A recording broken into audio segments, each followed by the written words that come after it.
2, 1. Cold Bill. Not up for the bait. I know you're gonna dig this. Hey yo, make sure y'all tune in to the Hot Podcast with Cold Bill. We have special guests every Wednesday, 7:30 p.m.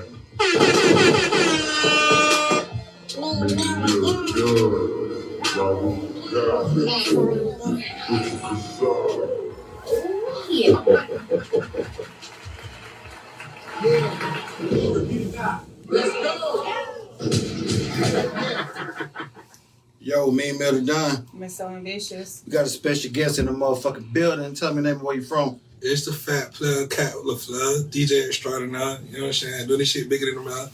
You know the fuck pipe. Where the name Cat LeFlare come from? For real, my rap name when I really first kind of started getting a name in Greenville was Catalyst.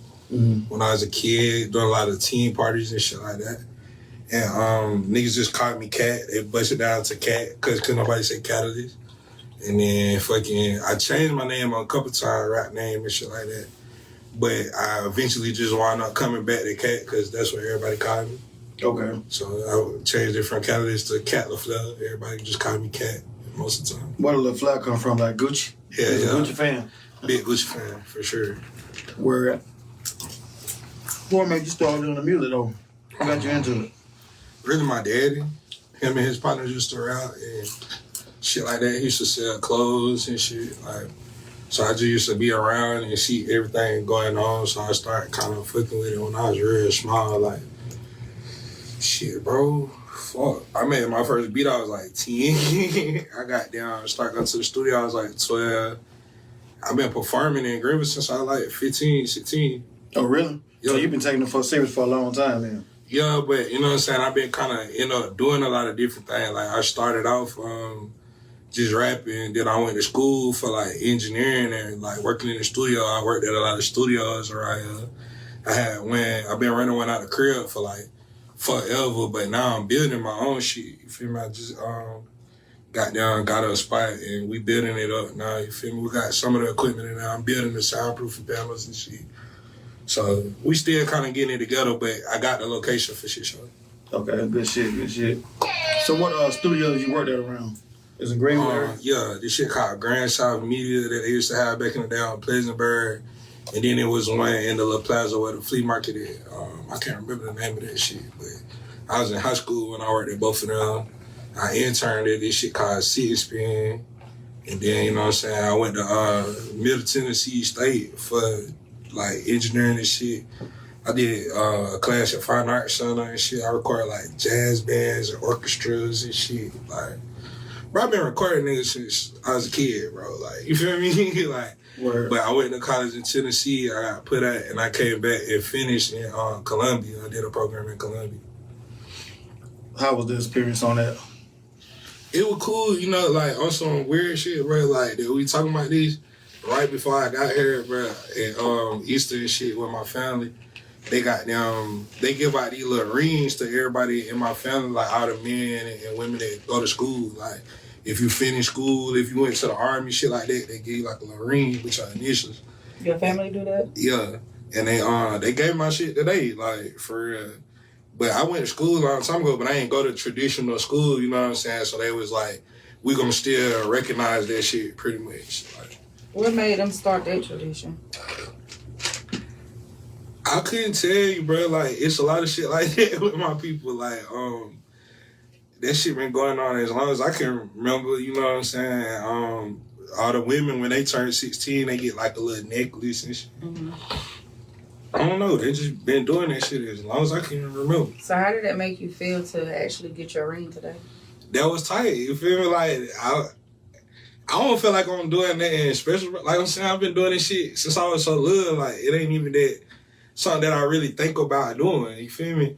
So the fact that everybody kind of putting respect on that, certain other people in the family, how motherfuckers gossip in the family, such and such son went to college, such and such son, he in the Navy, he doing this, he doing that, I got down and did a lot of shit when I was young. Like, you feel me? As far as like doing good in school, playing hella sports. I've been known for performing and shit in Greenville since I was little. Like, I really got popping when I was little. Okay. You feel me? Like, so a lot of people probably know me from that more than now. Like, but goddamn, yeah, like everybody had big expectations for me to like go to school and do certain shit. And it did end up playing out like that. You know, I got in trouble, I fucked off, I got in the street, all kind of shit. But I don't know, it's just cool to see everybody like happy for me now and proud of me now when I feel like they felt like let down that I didn't finish school and play sports and shit like that. Do you feel like they put a lot of pressure on you as a child growing up in your family with them doing that? Especially like when you reach the age of accomplishments. So do you feel like they put a lot of pressure on you that you got to go off to school and you got to make something of yourself to stop the disappointment? Yeah, that was like a big deal though, but it wasn't like I wouldn't say like it was you need to do this or you're gonna be a disappointment. It was more like everybody in our family do this, nigga, so we not going. Like, you finna do this or else, nigga. Like, It set higher expectations though. yeah. You feel me? But it didn't make me feel weird about, because that's what was normal though to me. Like, everybody around us that's what they were doing. Like, bitch, you gonna go to school or you gonna go to the army or you gonna get the fuck out the crib right now? Like, Where? What you wanted to do though? For real, go to trade school, like what I ended up doing after I got put out of school, like go to school just for studio shit. Cause I was already working before I got out of school. Like, I was already working at the studios and shit. Okay.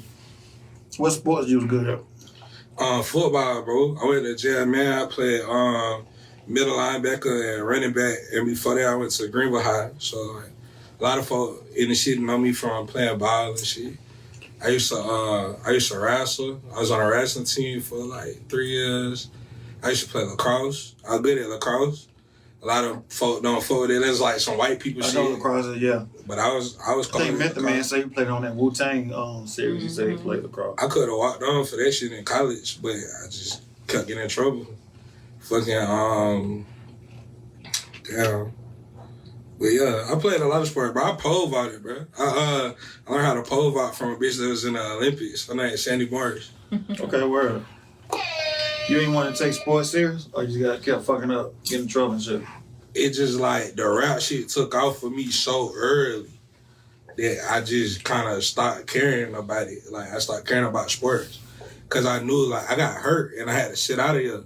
Mm-hmm. And so I realized, like, damn, bro, if I get hurt again or something happen like that, it's over with. Like, and with the music, I just felt like as hard as I go, how much money I can get, can't nobody really limit me or stop me from doing what I'm gonna do with this. You know what I'm saying? It don't matter if I get hurt, if I get old, like, you know what I'm saying? So by sitting out a year, what injury did you have that was serious like that? Bro, I cracked a piece off of my hip. I had a fracture in my hip. I got slammed on my shit. Yeah, and then when you was wrestling the football. Football.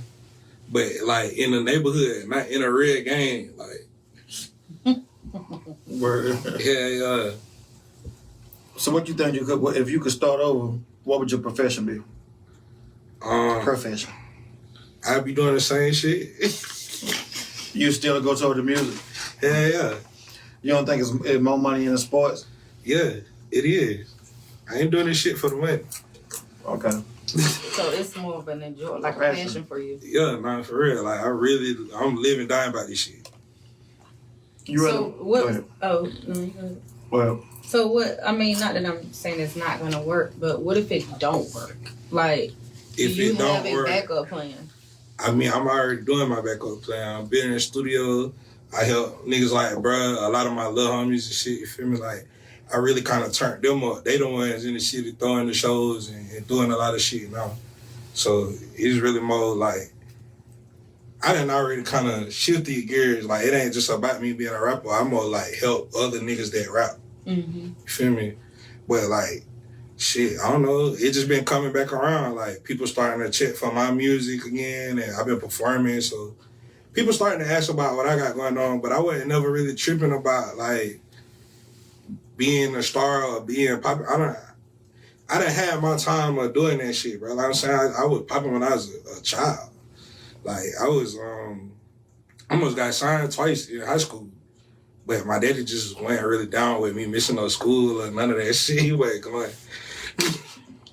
So he was real strict. Hell yeah. But you say Super. But he did music too.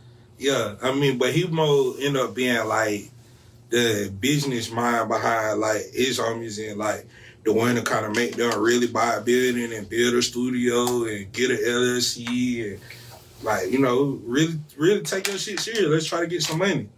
You know what I'm saying? So he always kind of been on my ass about just knowing what's going on in the business beside like, don't just rap, bro. You need to know what's going on with your shit. You need to know, you know, what the DJ do, what the nigga at the radio station do, what this nigga do, like, so you can know how you getting paid and if motherfuckers playing with your bread.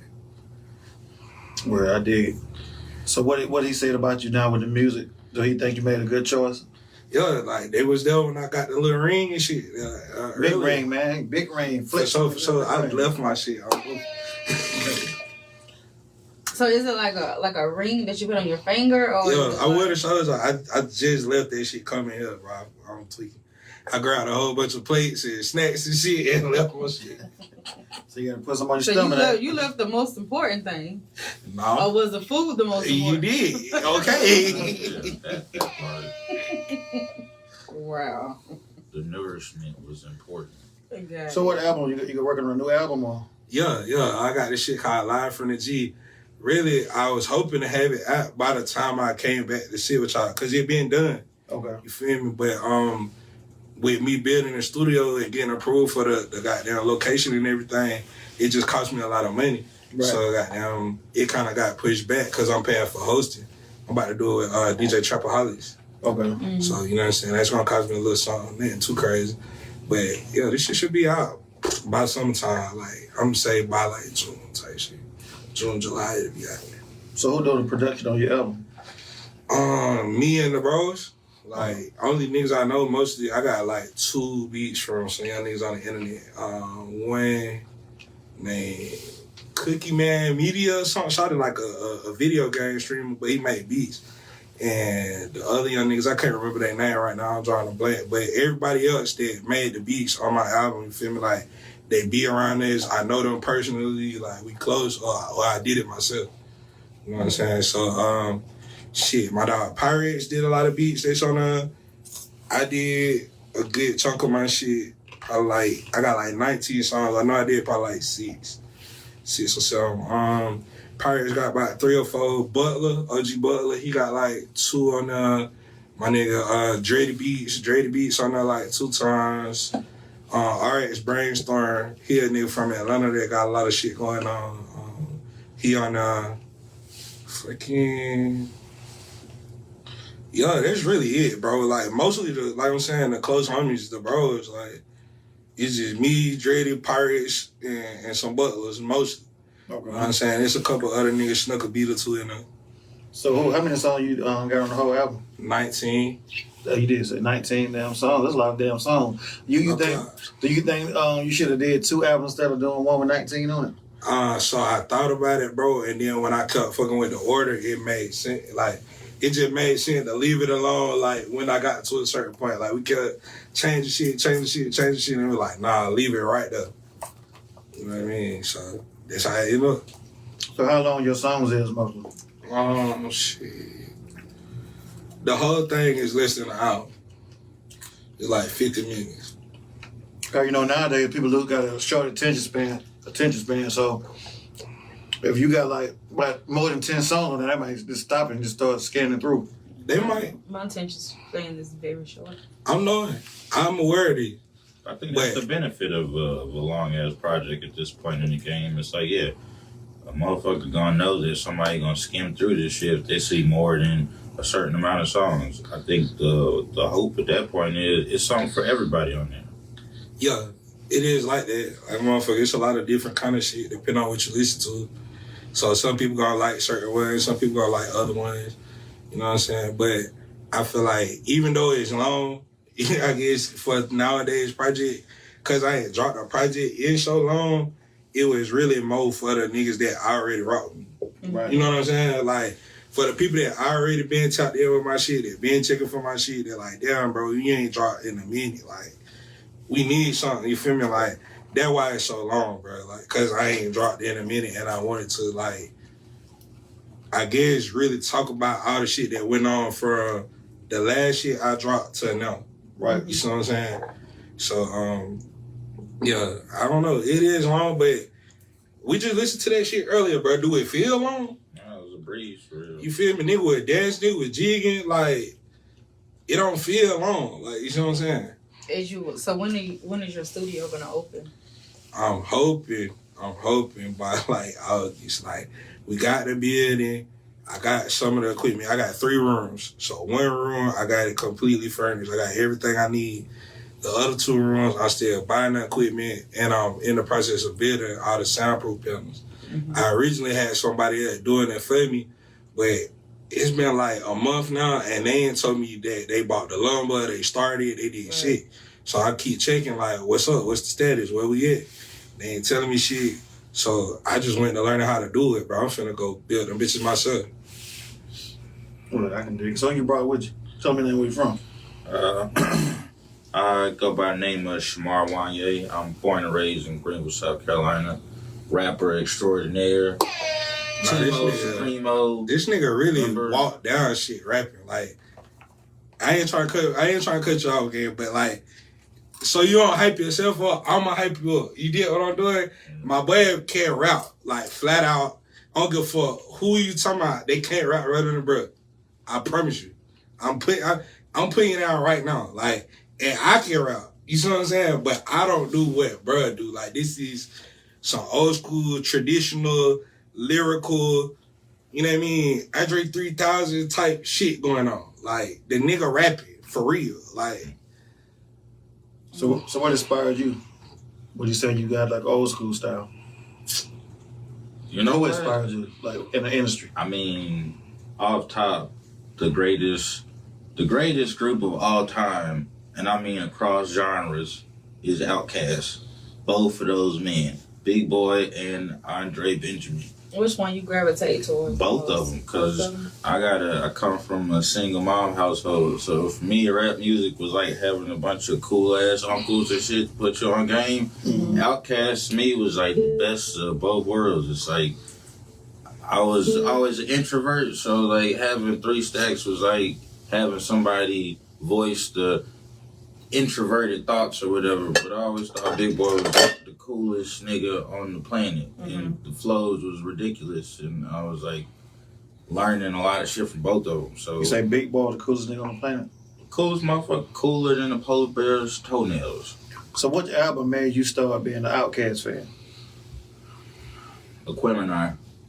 So I was an Outkast fan when I heard Southern Playlist of Cadillac Funky Music. I'm 95, baby, so technically that's a year before I was born, but Outkast. 93, actually. so me, I went to go see them folk when I was little. Like, they came to Columbia, this shit called the 3 Rivers Festival. They was out there. And I got to see that shit, I was like 10. But this around the time, that song, and the whole world, the Idlewild. You made that sound. So this around the time when that dropped, you feel me? The Idlewild soundtrack, I think, if I ain't mistaken. It was. Well, yeah, that's kind of when I really got hip to them and stuff. When I first heard Killer Mike, too. Word. Yeah, see, I was hooked on Outkast when I first heard that Players Ball, man. Like, boy, them niggas hot. Then the AT Aliens. And I really ain't like a criminal album like that when that came out. They changed the whole style up from what I was used to hearing the Players and Cadillac Pimpin' shit. Yeah, so I kind of felt like that a little bit too, but I ain't get onto that shit till I got older. Like, you know what I mean? I went back and looked it up. But I like AT Aliens the most out of all of that shit. With elevators and all that shit on it. Yeah, that's the one that kind of riding. That shit smooth is Player. That's the best album, but I just like Players Ball album, well, Southern Playlist, because I came up in that generation. Yeah. I mean, it's a smooth ass, so you ride to that shit. You could work your 9 to 5 to that shit. Southern Playlistic is it's easy listening. I think Aquemini, because of the time and being a kid, like, the visuals of everything, the aesthetic of all of what they was doing at that point was like, oh shit, Andre got space boots on and a wig, and Big Boy's got Cadillacs and shit, and there's space shit going on at the same time. It was like, bro, imagine seeing that shit in real life and you 10.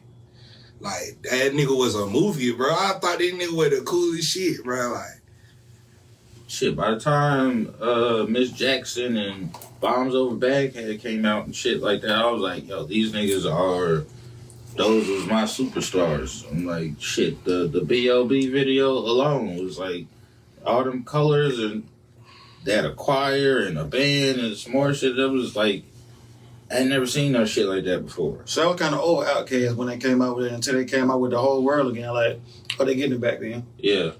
And I ain't saying they couldn't rap, but they just changed the whole music scene. They got real experimental with shit. Yeah. Like CeeLo, he changed everything from being a hood rapper to singing. CeeLo, yeah. Pop star. He's still hot though. Noah's Barkley, I think that's what he came. Yeah. bro, I had a damn CeeLo CD, bro. I got that shit when I was a little boy. We hit a lick. It was in Greenville, bro. We had a big ass ice storm. And all the power went out on like my whole block, all the stores, everything. So my buddies, they on some bullshit. They're like, oh, we gonna go goddamn steal. We gonna blah, blah, blah. But it's a CD store up the block. Right. Feel me? So we go to the little store.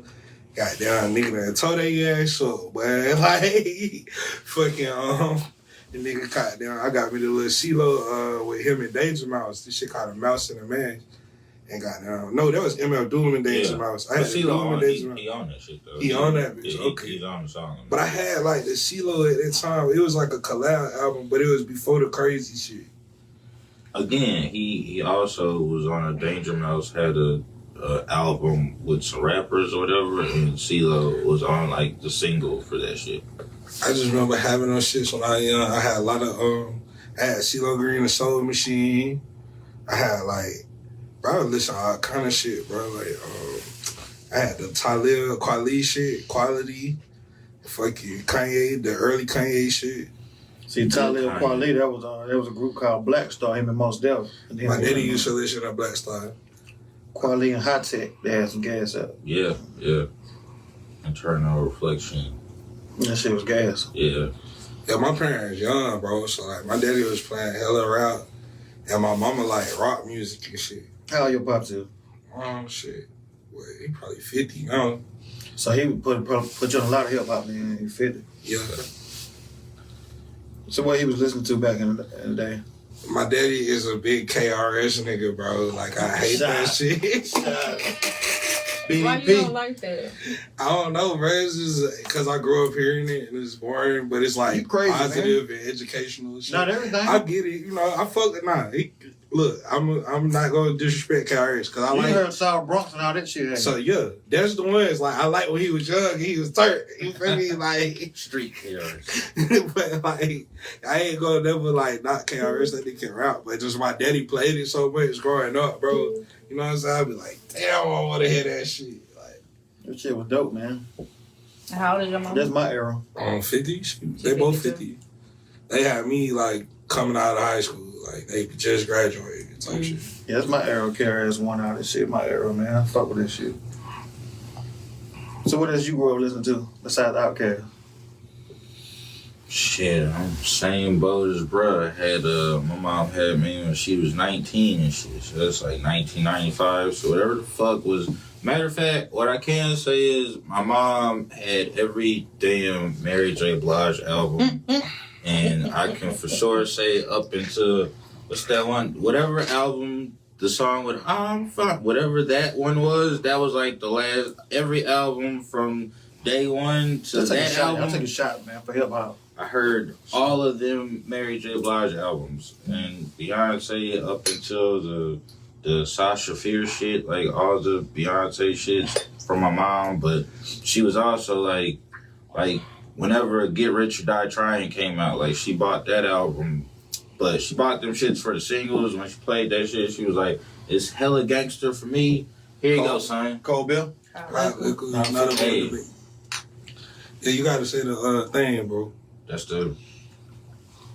Y'all gotta tell my boy the rules about the drinking shit. He table tap or something? Nah, just I like did he don't table know to tap. say I the little remember him slogan telling me and all not that table shit. tap. I heard about the table tap rule. Heard about some of y'all rules. Yeah, cold bill, hot liquor. Yeah, Not for the niggas base. fucked up in here. I heard about some of these rules. So yeah, every time we took a A lot shot, of people ain't on they right say now the because of whole Easter. shit. You feel me? See, people usually be in the comments saying shots up, but it's Easter, so people probably with their families right now. Everybody ain't tuned in like that. Today, they'll go back and watch it though. Yeah, Hell yeah. I hope niggas do. You feel me? Like word. They definitely gonna go back and watch it. Appreciate y'all. I got a man. lot of shit Word. going on currently, but it's a lot of motherfuckers who like they don't know how long I really been around and doing shit. Like, cause like I'm saying, like I kind of shift from rapping to like just DJing at nigga shows. Like I used to open up for that nigga Certified all the time and shit. Fucking producing for niggas. Goddamn, I did some songs with Ricky Tan. I did some shit with Shout out to Ricky Taylor, man. for sure. He been up here. A dude named Shiva from around the way. He more popping with like the white crowd. You feel me? And like niggas that like rock and shit like Shit, that. tell him to get with us. For sure. Definitely. Who else I done goddamn did a lot of songs and shit with? Fucking these niggas call it generational music. A nigga called Rick the Ruler. I got like some joints with Rick the Ruler. And T-Nance. I got some shit on T-Nance shit. Who you want to do a feature with? Smoke Gambino. Smoke Gambino. He from Colombia, bro. He hard. So he dope. I ain't heard of him, though. And fucking Big Blender. You feel me? Fucking Big Blender. What Nigga, the I need fuck a he Big at Blender anyway? verse. The fuck, bro? Tag him in the Who comment. you What want the to fuck he do? at anyway? Who you want to get a feature with? Outside of the homies, because I'm having hella Cat LeFlare verses and beats and hella Ricky Tan features and shit like that. Outside of the camp, because on my album coming out fourth quarter sometime later this year, narrated by a Big Rube of the Dungeon Family. Dope. I'm trying to go forward with that shit. I heard that name in a while. Big Rube. It was dope with it. Yeah, I got him narrating my whole project. And how you pull that off? I hit him up. It was the perfect time. Like God, Most High lined that shit up perfectly. Where it just I seen this shit on social media. I DM'd him. He gave me the email. We chopped it up over emails, and he FaceTimed me like, "So what you need?" Asked me if I was an indie artist or a major artist, and because I'm not a major artist yet, he did not bust my head with the price. And He talking a lot of good shit on there and them Outkast albums. word, yeah, I got him doing that on my whole shit. Yeah, he really came and showed out for me. So what can we expect from your album? What kind of journey are we gonna go on? You know what? I call it a fantastic hot mess. It's a lot of sex, drugs, and rock and roll on there. But I would like to play out some shit when Real we life. get done if we can. Word. Oh yeah, we definitely gonna do that. So it's some sex, drugs, and rock and roll. Life, a whole lot of life. That's what's on there. A whole lot of life. Good, bad, and indifferent. Just a whole lot of life experience on there. Yeah, like Shawty telling just real stories, but not like it's not street. It's not like I guess what you expect for a lot of rappers, but it's relatable to the motherfucker. Like everybody that been through something like this know about shit like this, like the shit bro talk about. Like I heard about shit like my relationship ain't go well. It was my fault. This what happened. I don't like my job. 9 to 5. Everybody got shit like that. I rap about regular shit. I'm not a gangster nigga. I don't bang, shit like that. I don't got no baby mamas. I don't got no tattoos on my face. I'm a regular ass nigga. And I feel like with me, bro, you about to get like some old like street shit, like some old Southside like Ballin' G, Pimp C, 3C, like Project Pat, like if Hustler Gucci, Flow was like, a rapper, it'd be this nigga. If you was listening to trap music in 2005, you're gonna love these. Word. Like We definitely gonna jump on it for real. So what's with the alien on your neck? This was a gift from my younger brother, and I mean, he's a DJ in the EDM scene, so he got this from one of his homies in North Carolina in the mountains somewhere. But I don't know. Some people see an alien. Some people see a tree of life. I kind of dig more the tree of life situation with this, but it was a gift. What did you say when you first got it?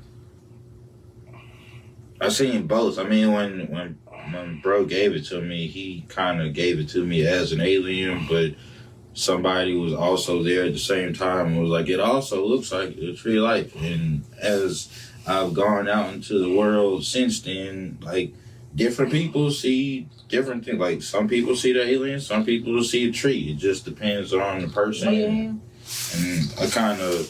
It's definitely an alien. No, for sure it's alien. It's for sure. You can see both right now because you got to take the black eyes. Yeah. When he went back sideways, I could see the tree, but when you looking at it head on, you can see the alien in it. So I like that it's a conversation starter. That's what I like. And it was given to me from somebody that gives a fuck about me. So that's why I wear it. Also, diamonds are weak as fuck. They don't mean shit. Not shading you if you got diamonds, but they don't really hit on shit, homie.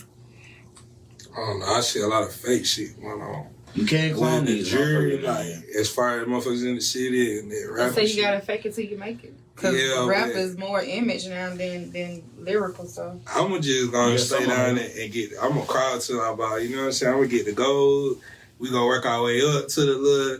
You know what I'm saying? Loud diamond. We gonna work our way up to the real diamond. Like, bitch, I ain't spending all my money trying to keep up with y'all. Fuck that. That's why people get fake. They can fake it till they make it. Yeah. I ain't even trying to spend all my money. That diamond out past the damn They passed the test, yeah. You can't detect the motherfuckers. I just heard that shit. Yeah, lap diamonds, they say that shit. I don't know what they making out of. It's still like a diamond. I think it's still high quality, though. It just ain't diamonds. You know what, though? I like to say, I want to dead that fake it till you make it shit. I want to start a movement of deading that shit.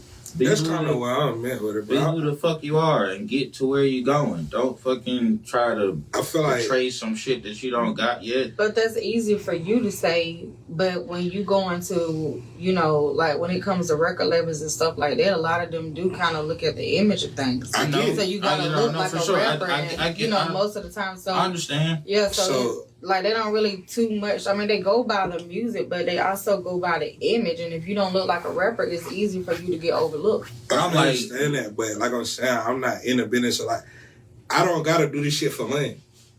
But some people do though. Like, so I say, and that's what I do. I would stand up B&B, right? Like, I don't want to portray some. Like, I feel like some of these folks, they set in the expectation that they can't keep up. You see what I'm saying? So now you came to the label and you was looking like it. You was looking like money. They want to sign you, but goddamn, you ain't got the money to keep this shit going. You can't put that shit on Monday, Tuesday, Wednesday, Thursday, Friday, Saturday. You did what I'm doing. They ain't got that kind of money. And I ain't finna fake it. I'm gonna let these niggas know what the fuck really going on, bitch. Like, I'm selling pounds, not bricks. I'm not fucking Pablo Escobar, bitch. I'm getting it out the mud. Like, word. You know what I'm saying? Like, these niggas that rap, they wanna goddamn they wanna put 10 on 2. They wanna goddamn, you got this much going on, but you finna pop it like you got this much going on. I got this much going on, and I'm finna tell you this much. You see what I'm saying? Balance, like, I think is necessary. Looking the part is part of the requirement, but I'd also say if you worth a fuck as an artist, then when you go into those situations where you talking to the label people, the people with the money and shit, you got to be able to sell yourself too. On top of the quality of whatever it is that you brought to them, sell yourself. How many rapper niggas fucking trap and shit like that? You gotta fucking sell yourself as a lot of niggas don't still be trapping for it, just be talking about it. Mm-hmm. True. It's all entertainment, man. Like, even with a football player, I think maybe Chad Ochocinco or one of them say, oh, that jury fake. Word. He say everything he get fake. Like Tyrese, too. Tyrese say he go to the mall and get $20 earrings that look like they $200, $300. Because he said he done bought so much real jewelry and lost it. So he said he just buy fake jewelry now. Because it don't mean shit. That's the cap. That's the real cap of that shit. I saw a documentary on that shit with Johnny Dang and Paul Wall and that shit when I was in middle school. I was like, for these niggas to be who they are, to go to where they're going, to get access to the diamonds, to do what it is that niggas want them to do, that shit ain't fucking worth it. They getting more out of you than you getting out of what you think you paying for them niggas. Gold hold more value than diamonds. Word, that shit can still, that's still. So I like shit like that, bro. Like, I like gold jewelry. I like plain Jane Whites. I like shit like that. They're like, if I need to sell that bitch later, I can get my money back. You know what I mean? Like, shit fucked me up when I learned a motherfucker get a watch and they start busting it down. And it take away from it. That shit fucked me up when I learned this shit. I was like, yo, why the fuck do niggas still do this shit? If that's what this is, or you buy this shit and you put jewels all in that shit, now you can't do nothing with it but keep it. They can sell it, but they ain't getting no good value out of it. Yeah. They're just gonna take the diamonds out, brand them together, and melt the gold. And I watched the whole. I got into the process of making jewelry a couple months back, so I just watched YouTube videos of niggas really taking the time to melt the metals to make the Cuban links and shit like that. And I'm like, I'm seeing why they charge what they charge for the amount of work that they putting into this shit, but I'm also like, they putting in these little ass rocks that's shiny as fuck. See, gold and diamonds both from the earth, so that's why it's so pure. It costs some money, especially like gold. I seen people in Sierra Leone dig up gold and diamonds for free. Not even get no fucking water out of that shit. Right. It's crazy. Darn. But gold, you find a piece of little gold nugget like this right here to be worth more than any type of gold you get, cause it ain't mixed in with chemicals. there's a lot of shit like that in the world where it's like, you know, minerals. This motherfucker like, cause you can't make no more of it. It's a limited supply. That shit hold value. Like, motherfuckers, the shit that's in your phone, that shit take cobalt just to make the battery and shit. Motherfuckers are really dying by that shit, like Africa. But I don't know, bro. You still can dig up I ain't gold. trying to get too deep into the, you know what I mean, into that one. Shit, you talk about shit. You know what I'm saying? You still like gold. Gold is what we used to wear back in the day, man. All the kings and shit. We wore that shit, dig that shit up. Gold, silverware, and shit like that. That was just gold. Is just that was our shit. I wonder how did they make that shit back then out of chains. Think about it. You know, now we got stuff to compress everything with machines. I wonder how did they come up with something to make a chain back then. That gotta make you think though, right? If they could still do that back then, then it gotta make you think that whatever the fuck we got going on right now, it can't be as advanced as we think it is. Because if they was doing the same kind of shit, but potentially better, because if motherfuckers can't reproduce a pyramid right now, then clearly we don't got the science of how to do shit the way they used to do shit. Wow, exactly. Like you said, how they had like big gold necklaces. What they do, take a chisel and just do it that perfect, though every part perfect without a machine to do that. I mean, that's amazing shit. They had slaves. How long and shit did it even take them to do it? Probably days. I would imagine they just probably had a mold or something. But what they used to make a mold with back then. You gotta chisel that. You gotta chisel that. I'm saying, so whoever the fuck had to do there was moving pieces to the process of making all that shit. There was a lot of like, okay, this is the chiseling ass nigga right here. This nigga is about to do. It was a process for sure. How long you think that process take to make bricks probably the size of this room right here to put on a fucking pyramid? I don't think it's days to do and that. everything is perfect. I think it's a longer than You think humans actually did that? Honestly? Yes. Humans made the pyramid? Probably so, yeah. Well, like how? Like what did they use to pick up brick by brick to tote up? Do you think they all just grabbed them and toted a hard brick like that? You been in a plane before? You been in a plane? Yeah. That shit don't make sense when you're in a fucking plane. I don't know the full science behind being in a plane, but I know when I'm in one of those motherfuckers, it really don't fucking make sense to me. But somehow, we all in that bitch praying and hoping that we get to the destination, and it just works out. I don't know how. I don't know. I think they had to find some type of animal or something to transport it, because I just don't see humans being able to transport those rocks from location to location like that. It had to be some type of. We can produce big ass motherfuckers though. But you see how big and perfect that cut, and can nobody do it to this day? Because we ain't the same. We ain't what we used to be back then. We used to be better. Ain't nothing new under the sun though. People still, well, it's plenty of stuff new under the sun actually, but people still can do type technology now. When you come up with stuff, everything gets a thought anyway. But it's more fickle than it was back then. It's like the same way we talking about pyramids and shit from back then. The same crackers that run the world right now, they build skyscrapers and shit right now. It's just an imitation of what that was, but they trying to do that same shit right there. They do it right now. It's imitation. Everything imitation. You're right, but see, they got the tools to do that. I just wonder what tools they did to even build the Mayans and stuff like that. Mm-hmm. We actually went to the Mayans in Mexico and everything just lined up perfect. Ain't nothing off rhythm. Everything is straight.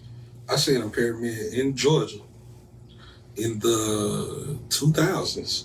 They tore that shit down. Now they took them niggas to the feds. But you know what though? It was a whole like group of people in Georgia in this town called Eatonton.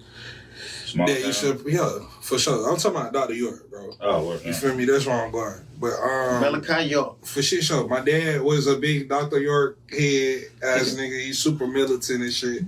From he got off of it when he heard about the rape stories. Nah, actually, you feel me? Like, I don't think that made them change how they felt about the shit that they learned or whatever.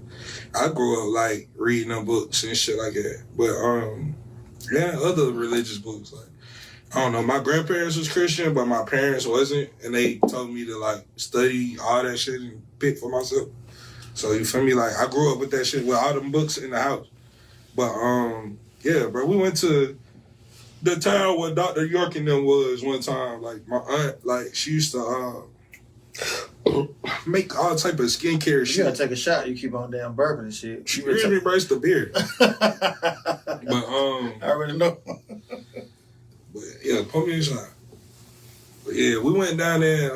My aunt, she makes skincare products, so she went to get where like. That come from right there, the brown one. Bet. She went to get books and cocoa butter and shit like that from them. And when we pulled up to the town, I seen like a pyramid, mad black people. They was happy and shit. They was, you know, I'm young as hell. I wasn't knowing like what type of religion this is or what the fuck these niggas got going on. I'm just seeing niggas that look like Africans. And a fucking pyramid, but it's in Georgia. I had to Google that shit just to be like, was that shit real? Like, you feel me? Like,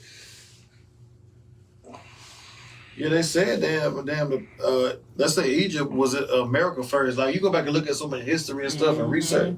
They said this was actually the Africa, and America is actually over there. That's the map. They said it was. It's one of them where they say upside down when you say Germany and all that was America. And there's so much shit behind it. There was a debate on Facebook about Egypt being in Africa, and it was people actually saying that Egypt was not part of Africa. That's how they done put it in the Middle East. The whole Middle East is part of Africa. So, the whole Middle East is Africa. Yeah, no, right. that part, it was a big debate about people who were saying like, you had the people who were saying that Egypt was not Africa, and they was calling the people that kept saying that Egypt was Africa stupid. Because they're like, but that's part of the wickedness of the devil and the people that work for that motherfucker. They have the ability to shift the narrative of the information and the knowledge. They hold in that shit. And you know, most people go to school, they go to work, they don't got time to fucking sit there and figure out and dig into deep ass you know what I'm saying? They don't have time to go all the way in to like figure out the origins of some shit, and they know people not gonna do that. I think it's just it's lack of basic common knowledge. Cold beer. Hot liquor. Girl, you got nothing cold liquor on there. Yes, I do. No, the fuck you don't, man. Yes, I do. No, you don't. You ain't pulled nothing since the first time we started. It's definitely something. Half a shot. I ain't drunk it all the way the last time. Thank you, God. Oh my God. I came out here so soda out last time, but that's because you ain't drinking hot liquor right now. You drinking Patron. Hot enough.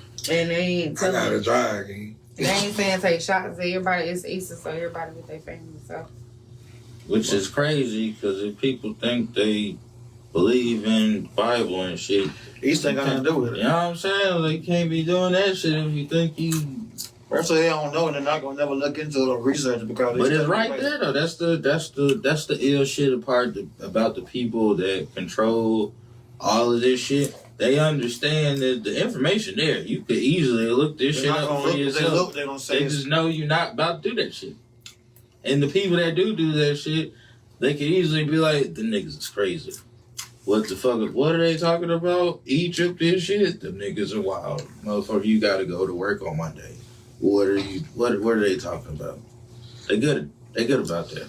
Easter ain't really got nothing to do with the Passover thing for real, what they got with the eggs and all that shit. That was from the pagan and fertility. Fertility shit. Esther, it was from her. Mm-hmm. But they gonna change it around and make it seem like it was all this. That's what the pagan started with her. She had the virgin birth from the Nimrod situation, the story and all that. Mm-hmm. All you gonna do is switch it back up though. But I don't really get into it no more because it's like talking to a brick wall when you're talking to people. So when you stuck in your certain ways, like with bad luck, you still got people knock on wood. And what the fuck that's supposed to do? I feel like with that type of thing, bro, everybody gotta go at their own pace. Like, you're like, I could try to explain a lot of shit to you, but like, you need to research this for yourself and come to your own like understanding. You know what I'm saying? People ain't gonna really research nothing like that because if when the old person stuck on their superstition shit or they and embedded that shit into their kid's head, it's gonna always be the same shit. Mm-hmm. Like if I be like, boy, that motherfucker fell and broke his leg, let me knock it out. Who gonna answer something? I'm knocking. Who gonna answer the goddamn door? Something? Fuck. For sure. That's stupid. I feel like, I don't know, my daddy just always taught me to like question shit like that. Like, you know, make me feel bad for asking, like, why you do that? What that mean? Like, what is that? Like, how you gonna know if you don't ask? Yeah. So what they'll tell you, don't question this, because they don't want you to damn know. So ain't no way God just wrote that, hey, y'all better not question me. Somebody else said, they probably made up something, but they don't. All we got to do is put right here, you better not question this, and once you don't question it, then you can be like, well, I'm just going to believe what they say. That's the way I look at it. I don't know. That's crazy shit about that, though. Like, bad, right, especially as it pertains to the Bible. Everything in there. People that don't know just haven't read that motherfucker. See, this would be the type of shit the bros be talking about what we be smoking. Like, nigga talking about all this kind of shit all the time. Oh, yeah. But goddamn, a lot of shit about movie, like, Shawty so in the goddamn film and shit, and how that shit was made, and who the actors is. I'm cool. Thank you. Yeah, so I can roll up. I done ate a little McDonald's right before this.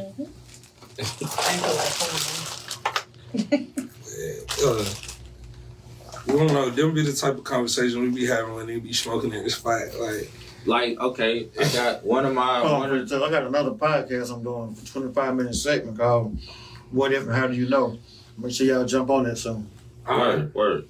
And about music and about an interview, just what if and how you know. Just the interview shit. It's just for people to promote themselves. The other thing is about knowledge itself. Okay. That was one.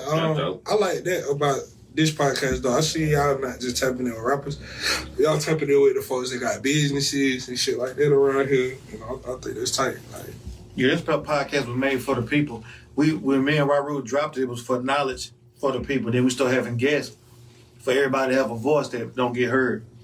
Because most people get looked past. They have all the talent, and people don't embrace them. They go with popularity over the bullshit. So we did it with the underdogs. We started shit for the underdogs.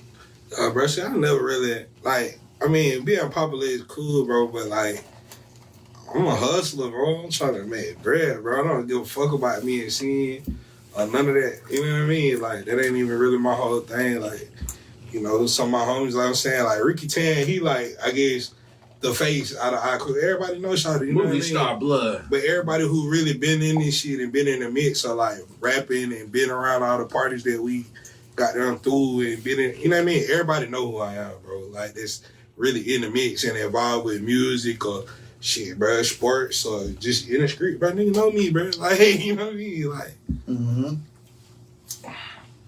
but I ain't never just cared about, you know what I mean? Like, I ain't want to be the face of everything, but I guess it's just kind of like, it ended up being like that, bro. Like, I guess because I'm the leader, I'm the one accountable for a lot of shit. You know what I'm saying? Like, well, the camera's slow just now. I'm finna say, what the fuck you doing? Drinking the popcorn?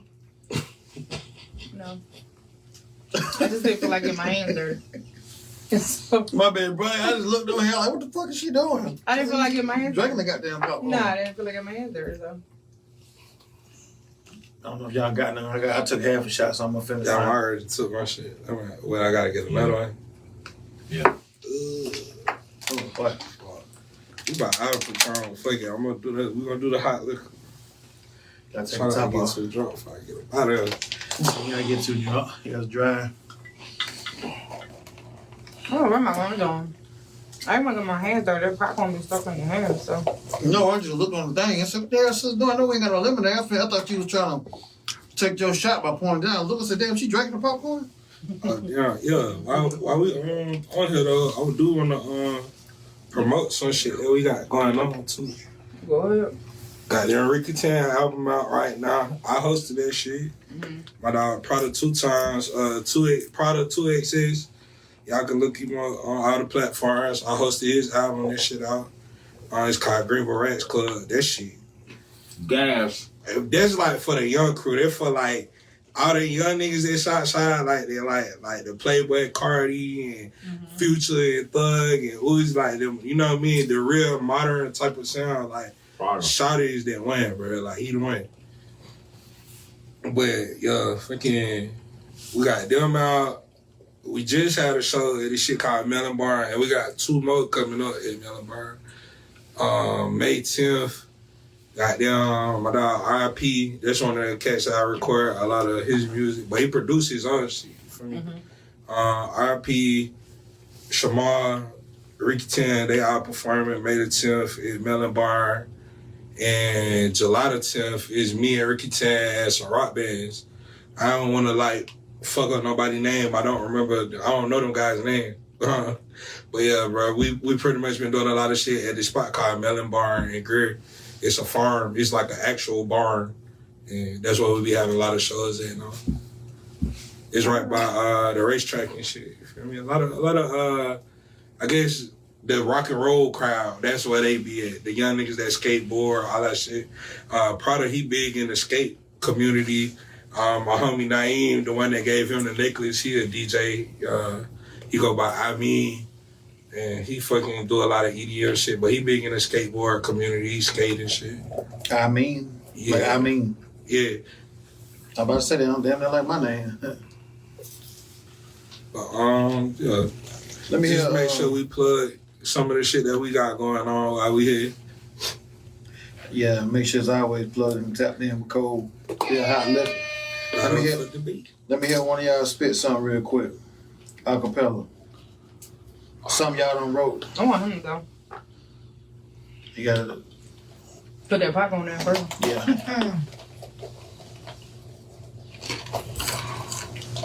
Some you done wrote. One of your dopest verses that you think that you ain't really put out for other people to hear. We got to go to Canada one time.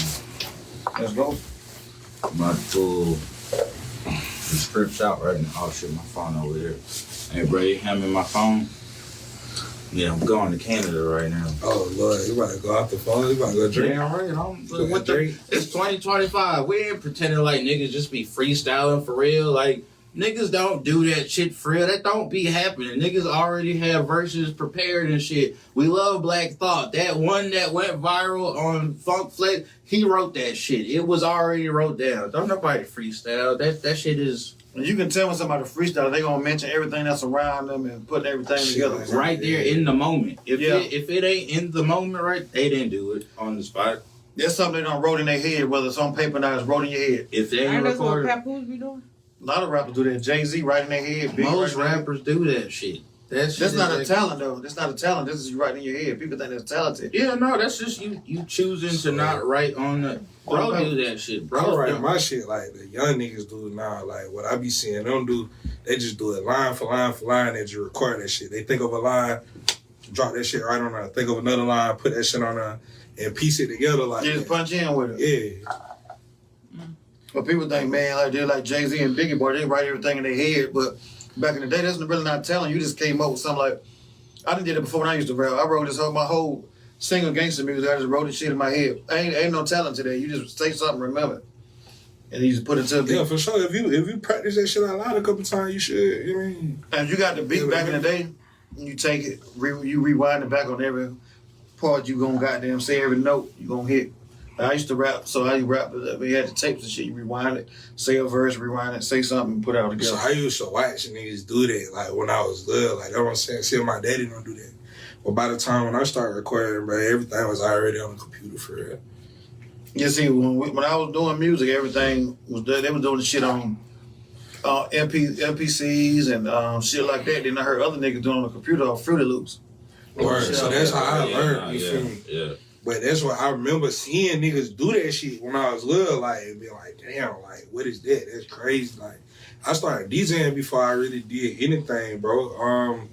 Just being around my pops and his partners at the studio. They had the MPC, they had the tape machines, the ADAT shits and shit. And yeah, niggas they went from regular tapes to like digital tapes, the DAT tapes or whatever.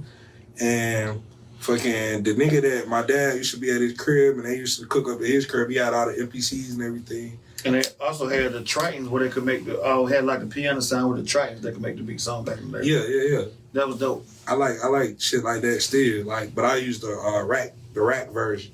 Not the one with the keys and shit, just the one that's like the rectangle, you know what I'm talking about? Right.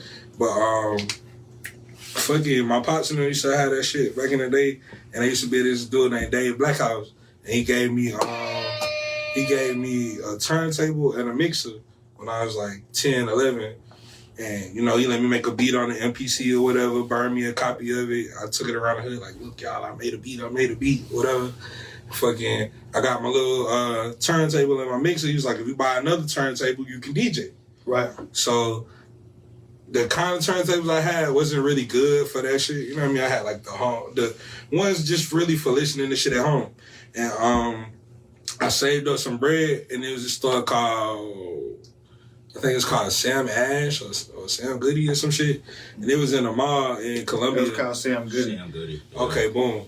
And I went and got fucking a whole setup. This brand called Ion.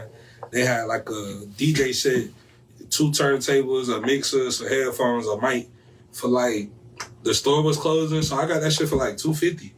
I bought that when I was like 12. And fucking, I started trying to DJ in my grandma crib, but I ain't had that many vinyls.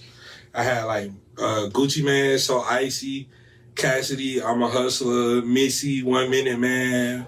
I had Michael Jackson Thriller. I had They were still doing Outkast, stuff. They were still making records back then? Yeah. The scratch? Okay, I didn't know they were still doing. I mean, in that time, because Gucci in 2000 era, I thought people had stopped doing it. The only people I heard still scratching with like people like DJ Premier. They were doing all the real scratching with the turn. So I can't even do that shit now. But I learned, you know what I mean? I can DJ, but I can't scratch and shit. But I was trying to learn on the real vinyls back then. Mm-hmm. And that was the first thing I did before I ever really made a song or anything. And I wasn't that good. I tried to fuck with it for a while. I tried to skate. I tried to play the guitar. I did mad shit before I rapped. And when I rapped the first time, it was good. And so I just stuck with it. Once digital to hear that kept all the boom bap type head bopping music and the scratching and shit. So I grew up on the, you know what I'm saying, like straight beats and shit. Yeah. Not when they started doing all the Fruity Loops and shit. But that was dope though. Fruity Loops really goddamn made it like make sense to me. You know what I'm saying? Like trying to learn that shit without really nobody around to show me what's going on. Like, you know what I mean? The old heads that I see when I was little, by the time I got old enough to do that shit, I wasn't around them. Feel me? So like, I was just trying to figure it out by myself. And Fruity Loops was the first thing, like the first program I had was like, okay, I understand how to work this shit for real. You know what I'm saying? It was easy to make beats on that shit. Yeah. Like, what's the name came out? Like, the Heat Makers used to make the beats for Dipset. They was killing it. But, see, RZA was doing that shit the old-fashioned way. They came with them and Kanye West. They came with a new way to make it. I was watching a documentary on them boys. But music is music, man. Like, back in the day, people used to make the shit like a live band, the blues, playing the guitars and shit, and recording. That was dope right there when you actually had the chance to show your real talent. So I definitely got shit like that in the studio that I'm building, just access for niggas to be able to do shit like that.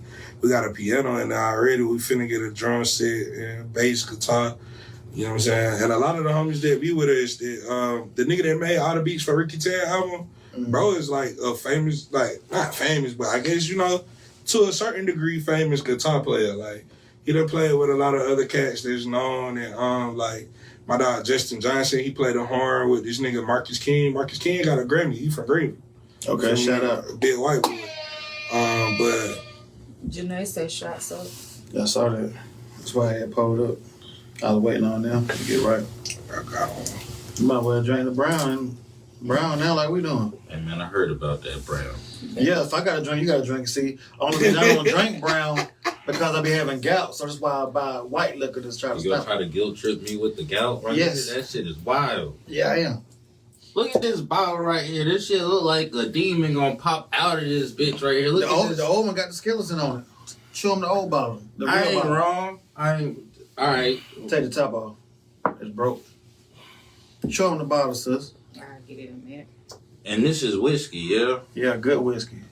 Cold beer, hot liquor There's whiskey. no such thing as good whiskey. Made by Ain't him. never been a such thing as good whiskey. Well, you'll be alright. Sorry, made by the school head. Skull Roy. That's his name, Skull Roy. See, that's the logo. See him right there. Okay. And right there, you see he got the fresh hat on right there. I actually drew that Word. with the computer. Like design. Damn, you put it all the way on. I do it. You did. That's Yeah. dope. Have a minute. Please, sir. You taking a shot too? I got one. Yeah, she does. She's that. in the She same shot since we started the podcast, It's man. a full shot though. It is a. So she ain't been drinking for real then? It's a full ass. Okay, turn the whole shot up this time then, because you ain't been drinking it for real. You can't be doing that shit, man. If you don't want to drink this, don't drink it. I'm monitoring my drink. I'm tired. So don't drink it, though, if you ain't going to drink it. I'm You don't have to. drinking. Cold beer. Hot liquor. Not a Hot full liquor. You don't have to drink it. There's water on the table. Ooh. I'm drinking the water too. Oh, damn! That's what the fuck y'all was doing the last time you Rick was on that shit. And any privilege. God damn!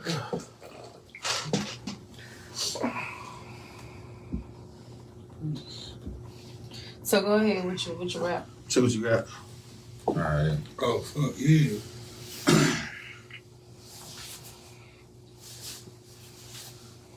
Shit. Mothership high, fly nigga on a spaceship. Jordy LaForge on course for the payment.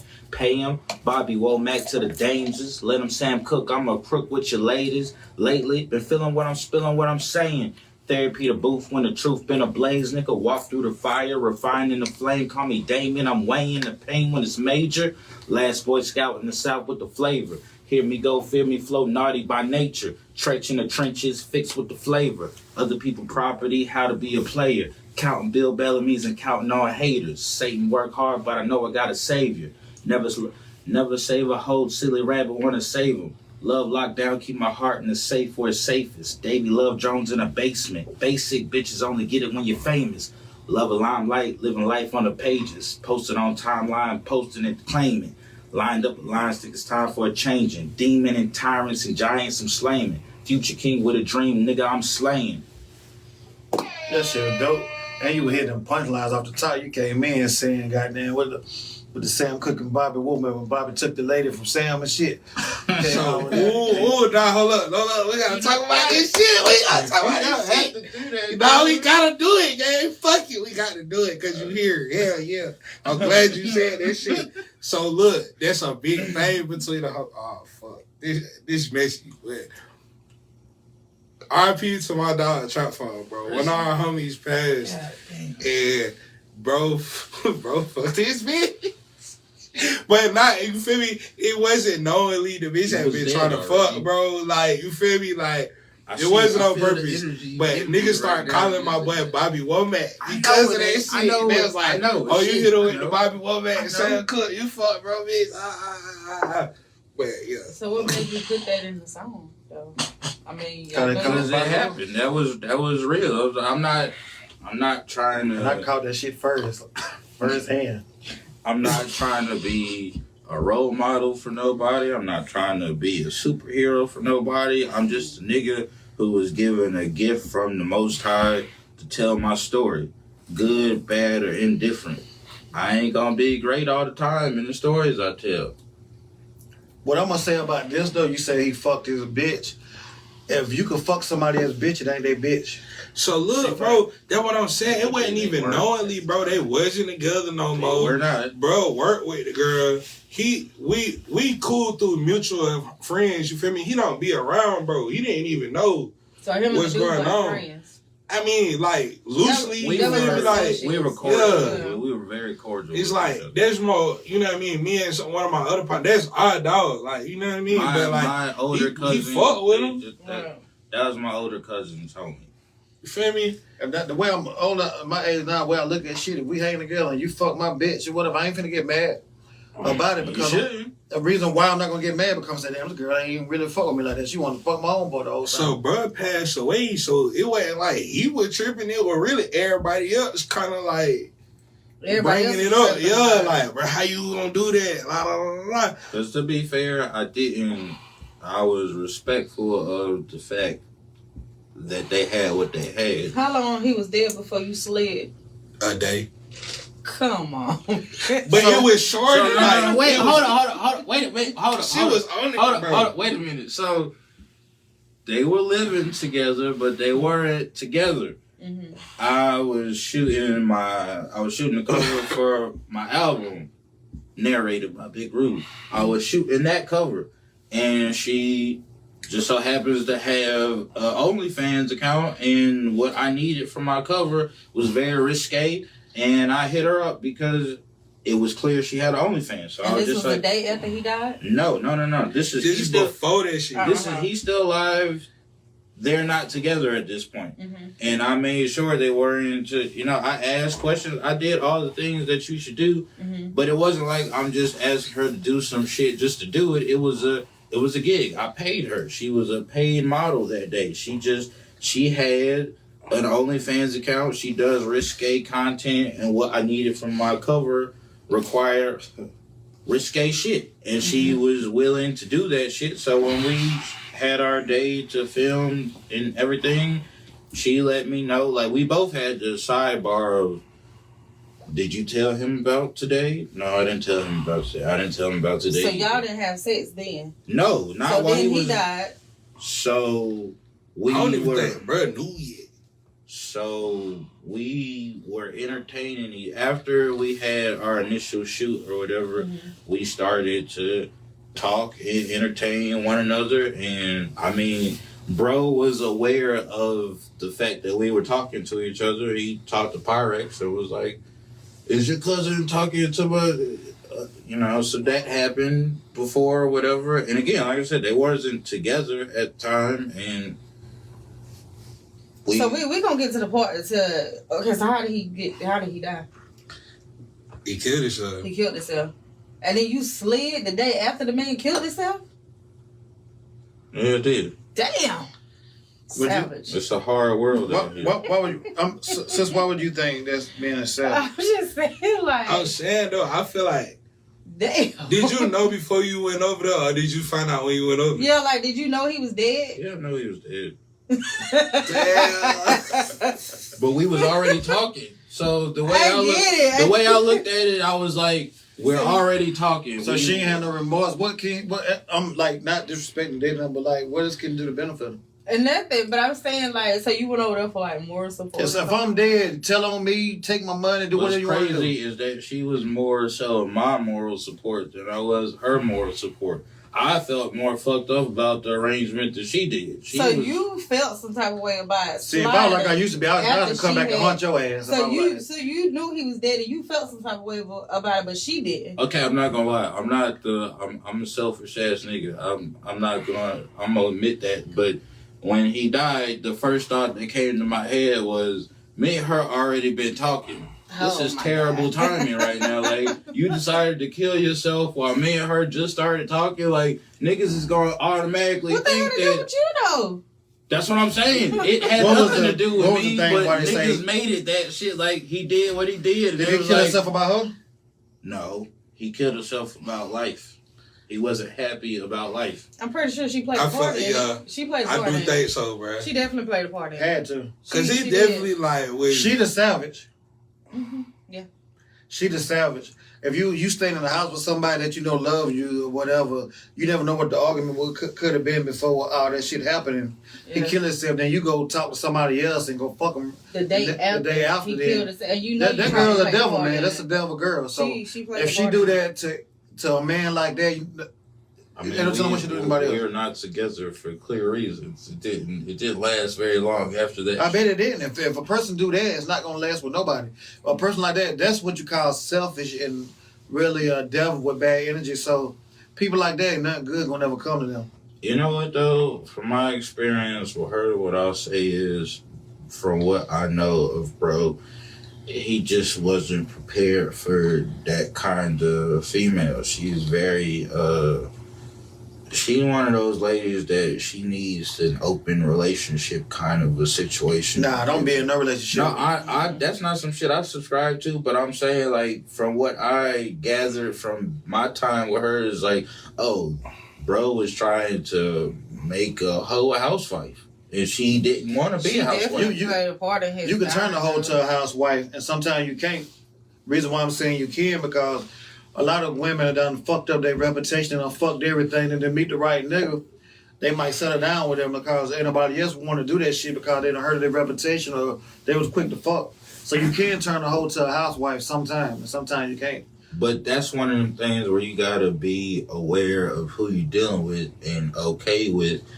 Her past is her past, my past, and you gotta be okay with that shit. Like me going into the situation with her was like I understand that I'm looking at this like I ain't the most top-notch fucking good well-to-do nigga, and you ain't the most well-to-do bitch either. I understand that going into this situation. Bro, rest in peace, he was romanticizing a situation that wasn't what he was looking at, a situation with rose-colored glasses, and it wasn't what it was. He was just blinded, man, by somebody. He was just blinded. I don't think he was looking at it with rose-colored glasses. I think he knew what it was and he seen what it was. I think that was part of the reason why he probably killed himself. Yeah, because he wanted her to settle down and be something that she wasn't. She wasn't really ready. See, sometimes we get. I feel like he had a situation with that and like his career, and like his job and shit. It was more of a life situation the way he wanted it to go. But you can also change any of them situations by removing yourself from the environment that you're in. So I was really trying to like have a conversation with bro. Like, it's easy said and done. Yeah, this the second nigga around us, you know what I mean, with me specific, like, I mean, bro, a little younger than me, you feel me? So like, some of the homies that was a little older than me that I used to hang with and make music with, but he know, you feel me? My partner Crocker, he had killed himself. You motherfuckers still cold? Yeah. Oh, good shit. Oh shit. But get him, nigga. My dog Crocker, he committed suicide. He had a label out of Spartanburg called LeFlare Records. Mm-hmm. There's a lot of rappers, guys that rapped up under him, and he was helping us get shows. We was traveling to different cities. Like, we had a little thing going, you know what I'm saying? And when bro, you know what I mean, killed his son, a lot of shit changed. So I knew that our homie that passed recently with that shit, Trap Phone, when I knew that he was kind of feeling like that, I was around bro a lot, like, you know what I mean, for like the last, I guess, however many weeks he was alive, and goddamn, we was hanging. You know, his family had found out that he was feeling like that, but they had him committed. They sent him to like a mental home, and when he came out, he was even worse. You know what I mean? He was tweaking out even more. That's how they giving him shit. Mm-hmm. And when you send a person like that to a mental home, you done trapped them inside an environment where they can't have access to freedom to what they used to have. So it's gonna make them as a worse person. And some people's mind just ain't there to do the things that normal people can do. Right. That's a mental disorder. If you, like, a lot of people done been through that. Like, I done been pissed off. A lot of shit done hit the fan like, man, fuck this. I don't even want to live no more. A lot of shit can fuck you up. And then when you get old and realize, you're like, what the fuck? I stressed over this bullshit. Shit that you can't control, man. Fuck that. Live your life. Yeah. So, we ain't coming back. Hold on, man. I'm going to finish with the Crocker shit. You feel me? But because what happened to the homie Crocker and him doing that, and that happened to us like a couple years before this situation, it made me like, you know what I mean, try to keep little bro more close and really get in his ear about, like, you know, whatever you feeling so fucked up about right now, it ain't gonna be like this forever, bro. Like, you know, give yourself some time to kind of detach from this situation. I want to debate that before you finish. Some things you're going through can be like that forever. It'll call what you're going through. Like, if you suffer from a certain type of disease or something.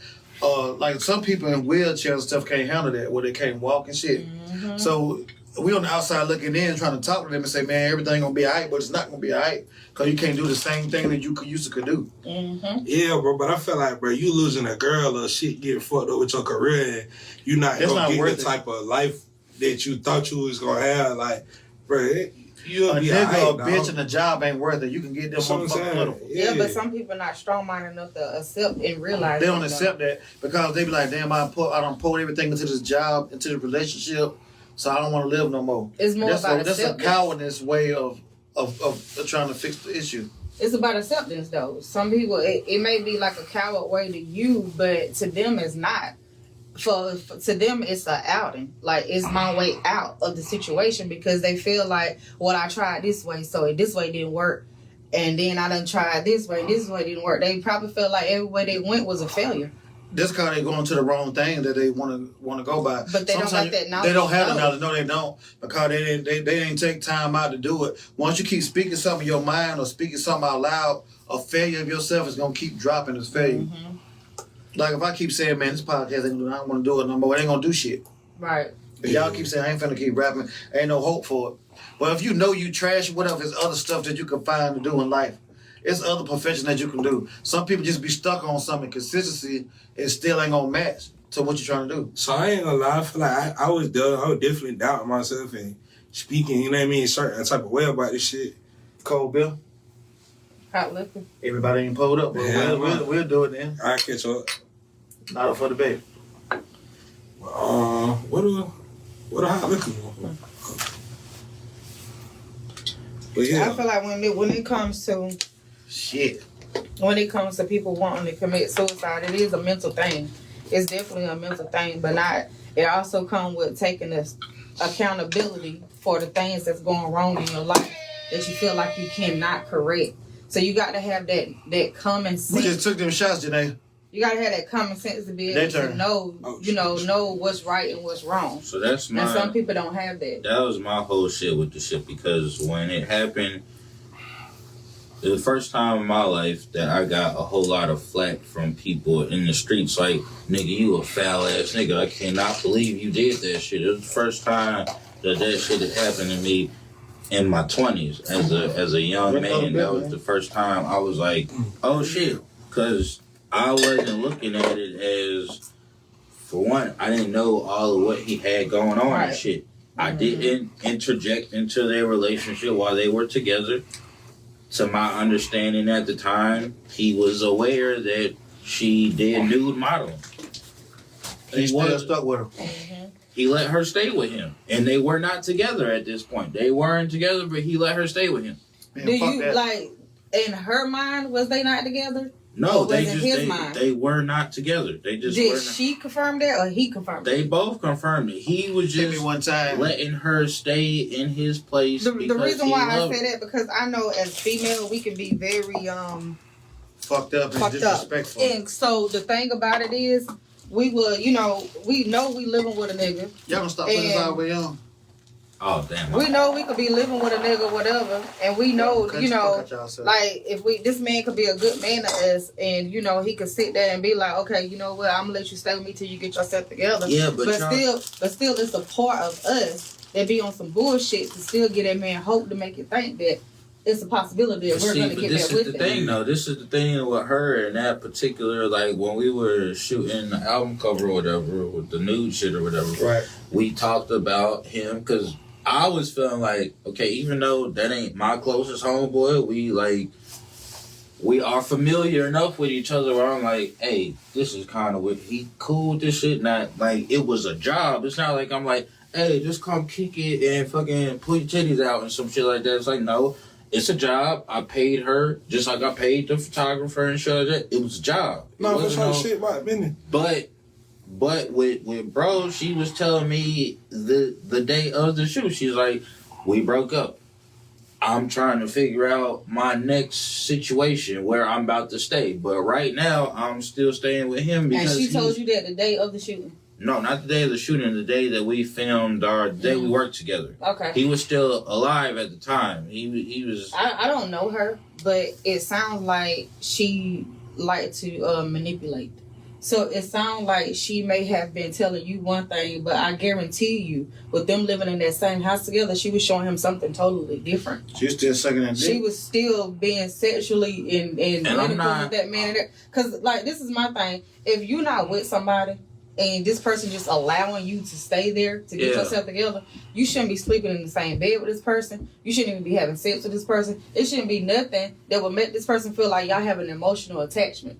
So women, because we are petty sometimes, and we can be very manipulating and conniving sometimes, we're gonna do something to make this man feel like it's still hope there while we're still in the house with him. And that only part, for the fact being, we don't want another woman to come in and take our stability and away. that part, I won't say that wasn't a part of the situation. Yeah, Her potentially giving him hope for them to work out in the long run. Mixing that liquor too. What I'll say for me is, from our conversations, what I realized is, okay, in her mind, this is a very made-up decision right now.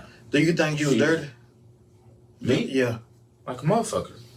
But I ain't a good guy. I'm not a superhero. No, why you think you was dirty for doing that? I just want to know why you think that. I'm gonna tell you why it was dirty, because, and Pyrex could attest to this shit, because No, from you. I'm gonna say this is because it goes back into how me and her ended up fucking around in the first place. Right.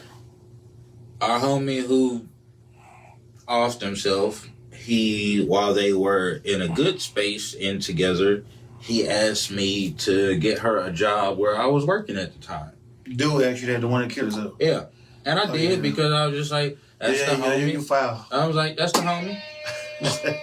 No. Yeah, you foul. Yeah, you foul. I know. Yeah. I'm acknowledging that shit. When they were still together, when we worked together in the office, I remember. I remember the day. I hit up Pyrex. I was like, hey, yo, your homeboy is fucking up right now. I'm trying to mash on the gas on his old lady, but I'm hitting you up because I know it's foul, but I want you to talk me out of doing the shit that I could clearly do right now. And he did. Pyrex was just like, nigga, no, you'll be a foul ass nigga. So what I did in that moment when that happened, I text Trap Phone. I was like, hey, I don't know what you got going on with you and your old lady, but whatever it is, you need to fix that shit, because, and I didn't tell him like, she looking at me in the office like, what's up? I was just like, nigga, But you ever whatever think you foul for real? Yeah. Nigga, you ain't foul for that shit. Shit is life. I'm I'm going to tell you why it's foul. It's foul because just like in the Bible, when David... Y'all kill me with that shit. Before you finish, y'all kill me with that shit, man. Every time something come with the Bible, y'all like, well, this ain't in the Bible, this happened in the Bible, this ain't in the Bible. That ain't got nothing to do with what's going on in your life right now. I'm talking about me, though. Well, I know what you're saying. I'm making a reference to a point that people might can pinpoint to that shit right there. I'm saying how was that foul though? Because what lawyer did you owe to him? So when he That's your brother? When he asked me, no, it's not. Can you get no? It's not. He want a simple answer. I know. He want a simple answer. It's foul because I got her the job at my job, and when I seen her in the office, I'm like, I know that's the homie old lady, but I want to fuck her. I do. Okay, that's a man than a woman, though. She's giving me play right now. Okay, so y'all obviously not doing your job at home. He could have been doing his job. She could have just been a hoe. I want to fuck this so bad. Well, not even a hoe. She could have just been a woman that wanted to. She wanted what she wanted. Wanted to explore something else in life. Look, man. Hold on, before you finish. See, every girl that you meet, you be like, oh, this is a hoe because she don't fuck maybe 7 or 8 niggas and shit like that going, or more. Oh, word, yeah. But sometimes these girls be thinking these people, their boyfriends, they love them people, so they're gonna end up fucking them. So that's how their reputation gonna keep getting built up. Cause they might meet man after man, all the men they meet be full of shit. They just want to fuck them, so it's gonna make them like a hoe when they're not.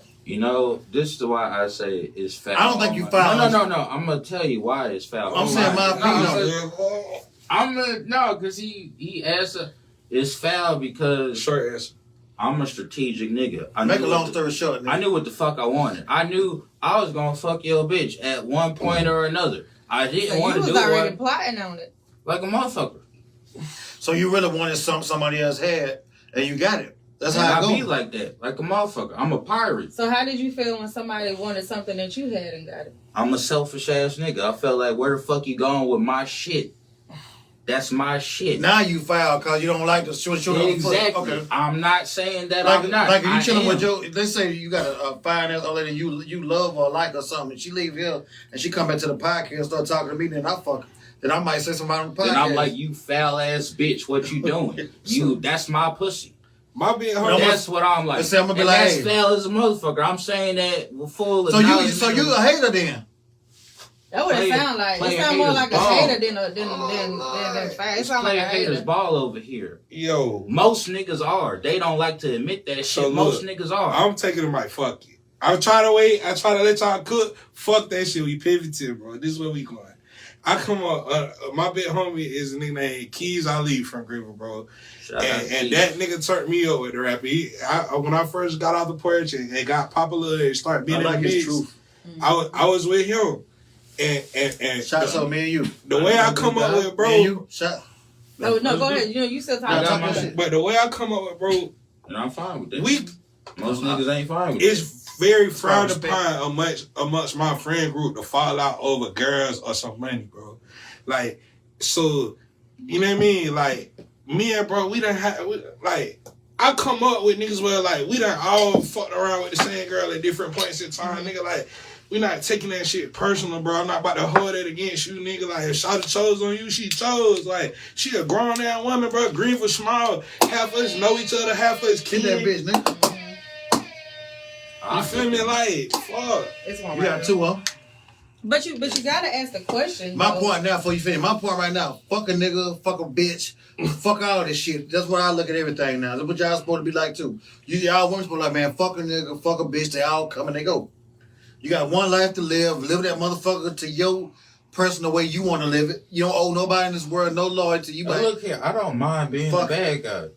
Everybody love the villain more than they love the punk ass hero. They don't like to say that shit. We like the nigga that be like, I'm a foul ass nigga. I play the villain and the hero. So I don't know which side I want to play. You're so an anti-hero. That's the anti-hero. I'm the yin and the yang effect. I'm trapped in between. I'm balanced. I feel like that too, bro. Like, I do a lot of good shit for people, but niggas know me more for the other shit I did. Like, niggas know me from when I fucked up. Niggas know a lot of shit, you know?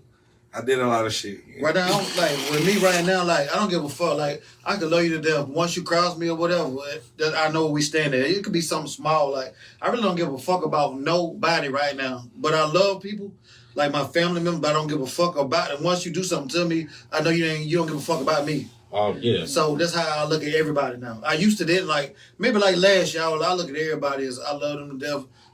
I turn the other cheek. Nah, bitch, eye for eye now. So for me, bro, eye for a motherfucking eye. I feel like, bro, like, for me, the way that I treat people and do certain shit, not for debate. It's really just about my voice. About how I want to be remembered, how I want to carry it. You know what I'm saying? It's plenty of motherfuckers that did me, you know what I mean, did little shit to me in the street that I could really, you know, hold a grudge about that and take it down, bro. But, you know, a lot of them. Yeah, but when you dead and gone, who really gonna remember you like so that? So that's what I'm about to say, bro. Like your homeboy, I'm pretty sure he probably did a lot of great things in his life, but the only thing people gonna remember him is about that nigga that killed himself. Yeah, that's real. So, like, ain't nobody really gonna remember you by it. Like, it don't matter. You can go out here and feed every homeless, build shelters for this person, do all kind of stuff. Though. But if you ain't doing nothing legendary, you're gonna remember because you're gonna be dead. So you ain't even gonna remember it yourself. I'm talking about while I'm alive and I gotta live with myself. Right. I'm once you're dead, you gone. Yeah, but I'm just saying, like, a lot of people do things for the reputation of being a good person. If you ain't doing nothing, if you ain't did nothing legendary, you are forgotten. Exactly. Only people gonna remember you is that one person that really love you. I'm doing what I'm doing so I can sleep good at night.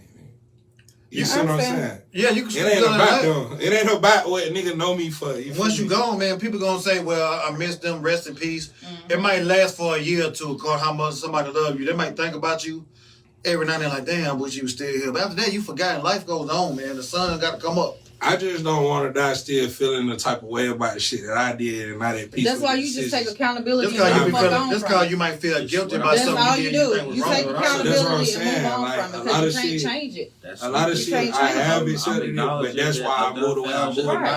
I don't feel like it's me taking accountability. I don't feel like what you were saying is I got to think about myself because the next person might not be, you know, worrying about what's going on with me or whatever. You feel me? Like, I feel more like I gotta put for a certain type of energy because that's what I want for myself. That's how I want to think about myself. Because I think so. I'm like, yeah, no, right.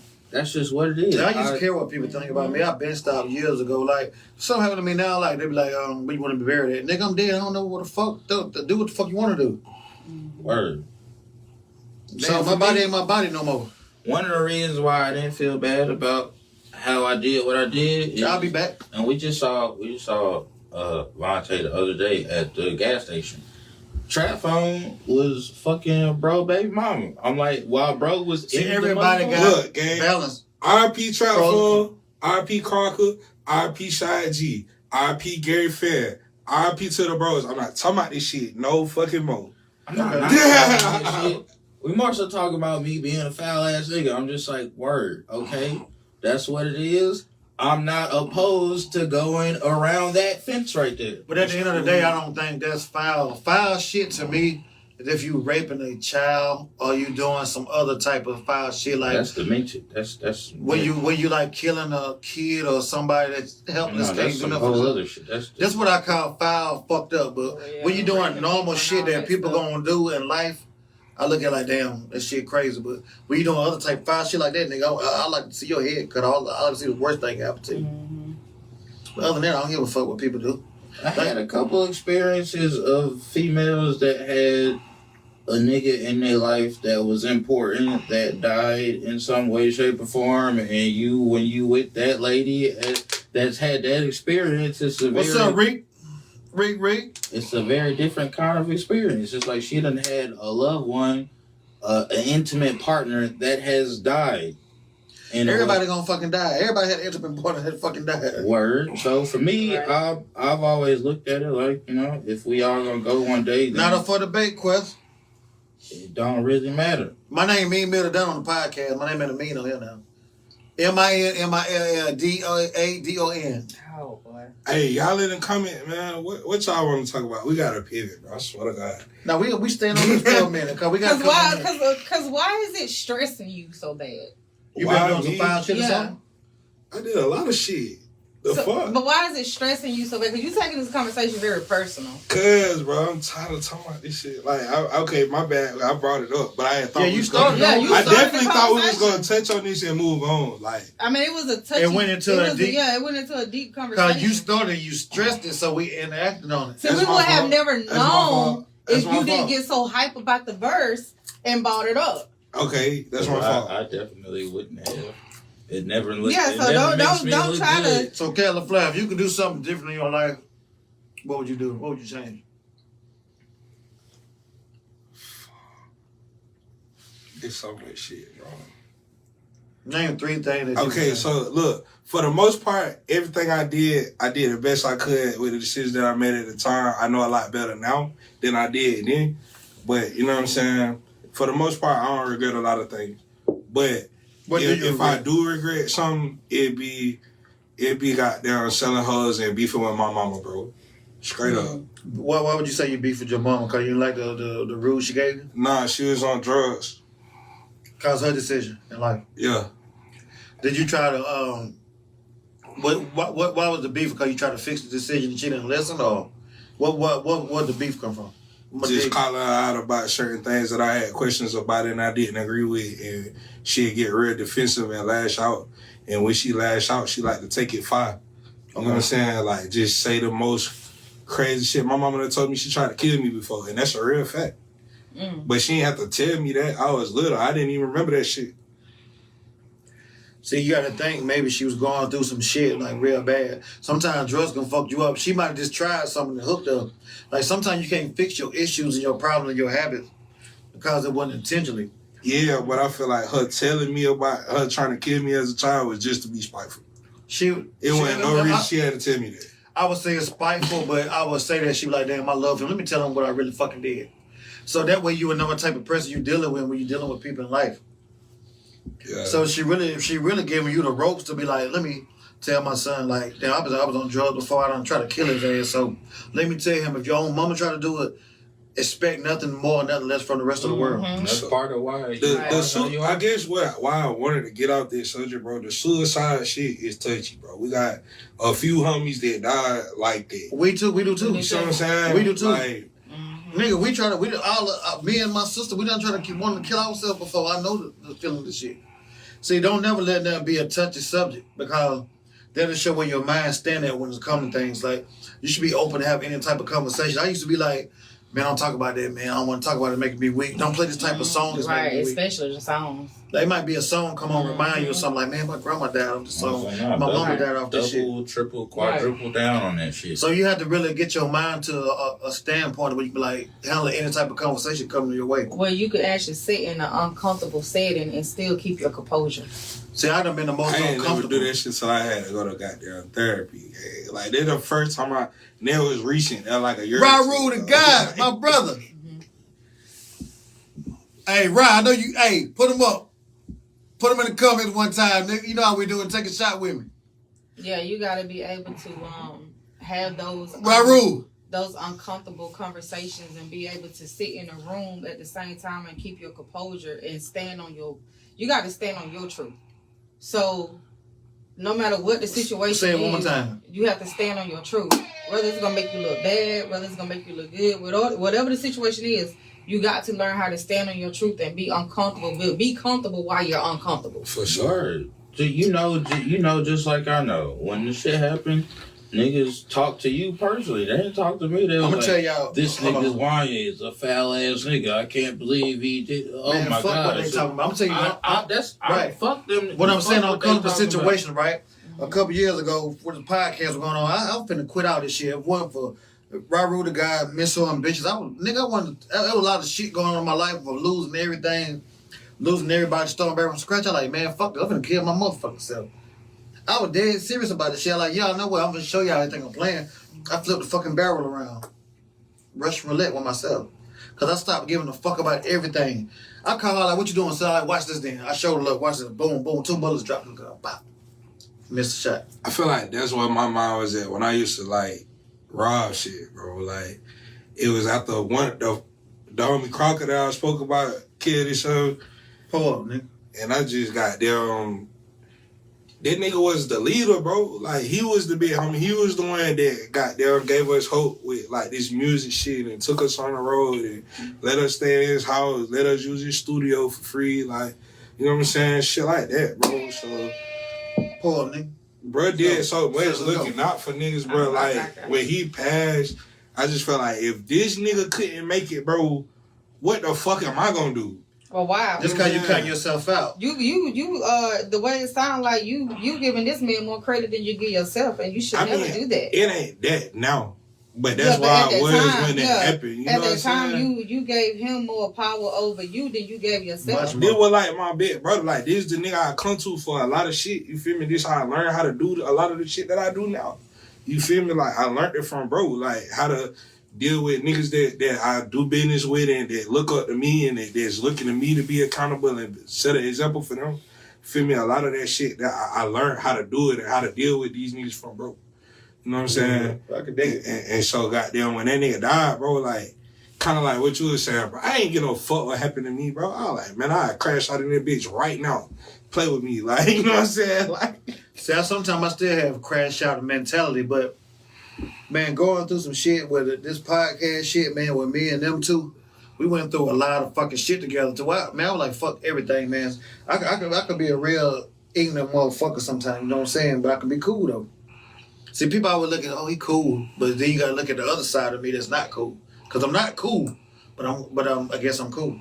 Put it like that. I gotta piss. Stay tuned. Shit. Really? Yeah, man.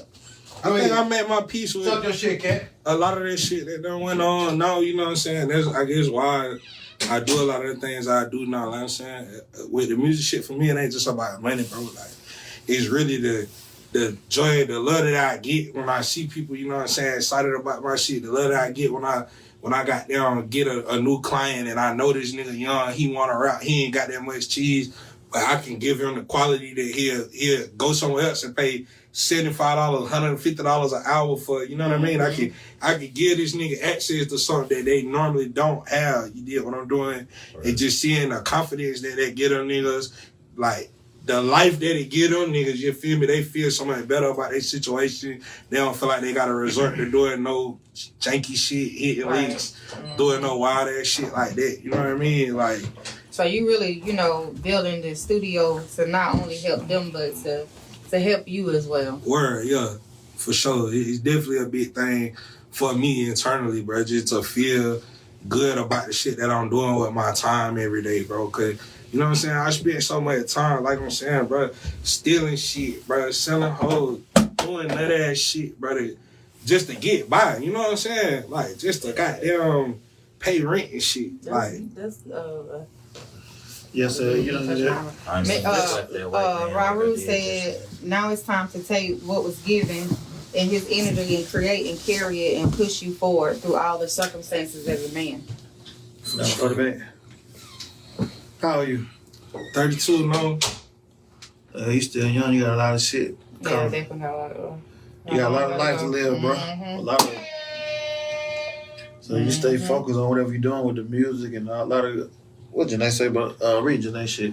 But yeah, a lot of good shit, man. You see, you're a good-hearted nigga. I can tell the way you get, kind of your feelings about past situations. But don't ever let nothing bother you, cause some things out of your control.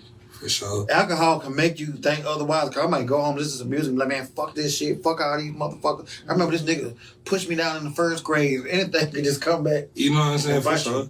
So it could trigger you. And see, a lot of stuff trigger me, but I stay focused and try to avoid all that. So when any type of conversation come up, whether you in any type of environment, I can tell you a real smart nigga. You've been through a lot of shit. Stay focused.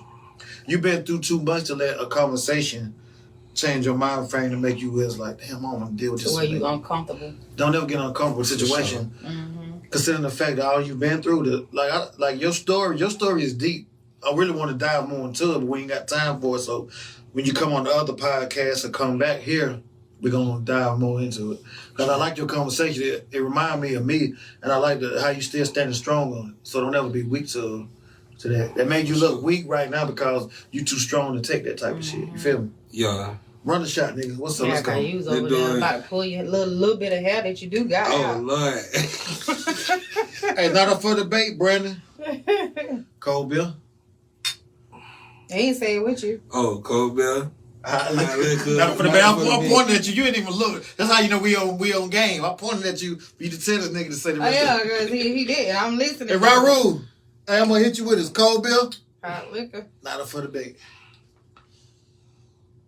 Well, shit, y'all had, bro. Bust some rapping shit. I can bust some rapping shit. Mm-hmm. Word. You're supposed to go next, but we got into the. You changed that subject up.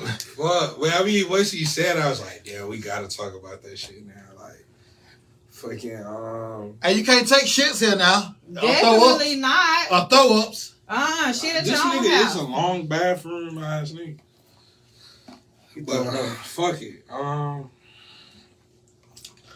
Flip phone, iPhone, my trap phone did a summer, so I don't get so much money. I might fuck around, take the summer out. Check out for myself, like bitch, I could much tell you what I bought. Charlotte, a butter racetrack, that just my summer love. Still a gram and lose your hand. I fuck around, have to cut you out. My young niggas look up to me, cause bitch, I am a fucking boss. I remember at the days and had bitches tricking off. Working this bitch, I know this shit look good, but you can't hit it raw. Pole mill, I'm at the yellow store with smokers, get it raw. I can't pop no perk with y'all, you know that shit be fitting now. I might eat this jiggle, fuck your bitch and knock her liver off. Soon as you can get them in, I bet you I can get them off. 4 in the morning and I'm beating this whole kid now.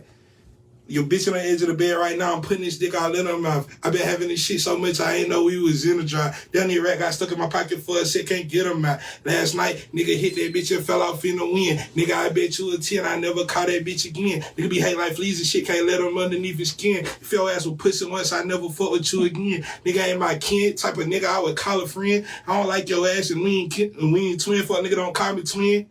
Goddamn, I don't know what hit you from, cause all these niggas fraudulent, and I be needing money even more than I need oxygen. Hey. Okay. Let's go. You wash your hands? Hell no. I ain't get no water running. He fire, remember? He ain't wash his hands. He ain't wash his hands. He ain't wash his hands. I ain't get no water running or nothing. Yeah. You don't hear no touch nothing. He took a quick throw up in his shit, the way he sat down. Yeah. I am a foul ass nigga, so you never know for real. Don't touch nothing. Word. I'm not. He said he's sticking to the. She has spoken. I'm not gonna touch nothing. Don't touch nothing. I did wash my hands, but you never know. It. You should. I'm a foul ass nigga. You should question everything. Oh, man. Not up for debate. All right, so tell them where to find y'all at. Start with you, Cap. At LeFlare on everything, bro. KATLEFLARE. Feel me? You can find me on the gram, fucking Twitch, goddamn it, Facebook, whatever, bro. I'm gonna do a lot more live streaming on Twitch here soon. I've been filming some of the sessions when I record people, so y'all gonna get to see a lot more of that. Tell them where to find you at. Shamar Wanye on IG and Twitter. Sloppy Womack on Twitter too. Yeah, Still using what main name? Yeah, that was my cousin Pyrex. Because of the situation, him and this nigga both thought it was fitting for me to just be Bobby Womack in the studio and shit. The niggas just call me Bobby Womack because they're like, you a foul ass nigga, so you Bobby Womack now. So yeah, Sloppy Womack, that's one of the aliases. Yeah, hide your wife, hide your bitch. I might be foul around her. You never know. I'm just being honest. Take care of your household, cause if it's any kind of holes in your foundation, shifty niggas like me can fuck your bitch, and we will. See, I'm turning over a new leaf. You can bring all your hoes around me now. You did. Feel me? Don't bring your hoes. Hoes, you can bring me around the family. You know what I'm saying? Not hoes, you can bring me around the family. Yeah. We're not talking about women. We're not talking about ladies. We're talking about hoes right now. Hey, Raru, check your inbox right quick, Raru. Don't bring your hoes around the game. Your hoes will get fucked. They might even hop on a song one time because they going. Matter of fact, I want don't do that. I'm finna close out. I want to say that to all the Gen Z. Your girlfriend is not yours. It's just your turn, nephew. Gen Z niggas out there, she probably fucked your homie. She did, probably. Don't be upset about it. Just keep on pushing. Get to that bag. Make yourself better. But your lady, your girlfriend, she did fuck somebody else. What the hell is you talking about? I just like, I don't even know where we at no more. Nothing important, man. I just hear a lot of rambling. Ain't no rambling. If we finna wrap this up, your lady fuck somebody else. If we finna wrap this up, bro, I got to say, one time for Parker Street, one time for Viola Street. Feel me? My neighborhood got gentrified. It's over with. I'm pretty much the last generation of nigga from over there. My whole family from over there. My grandma, my great grandma, my daddy, my whole family from my hood. You know what I'm saying?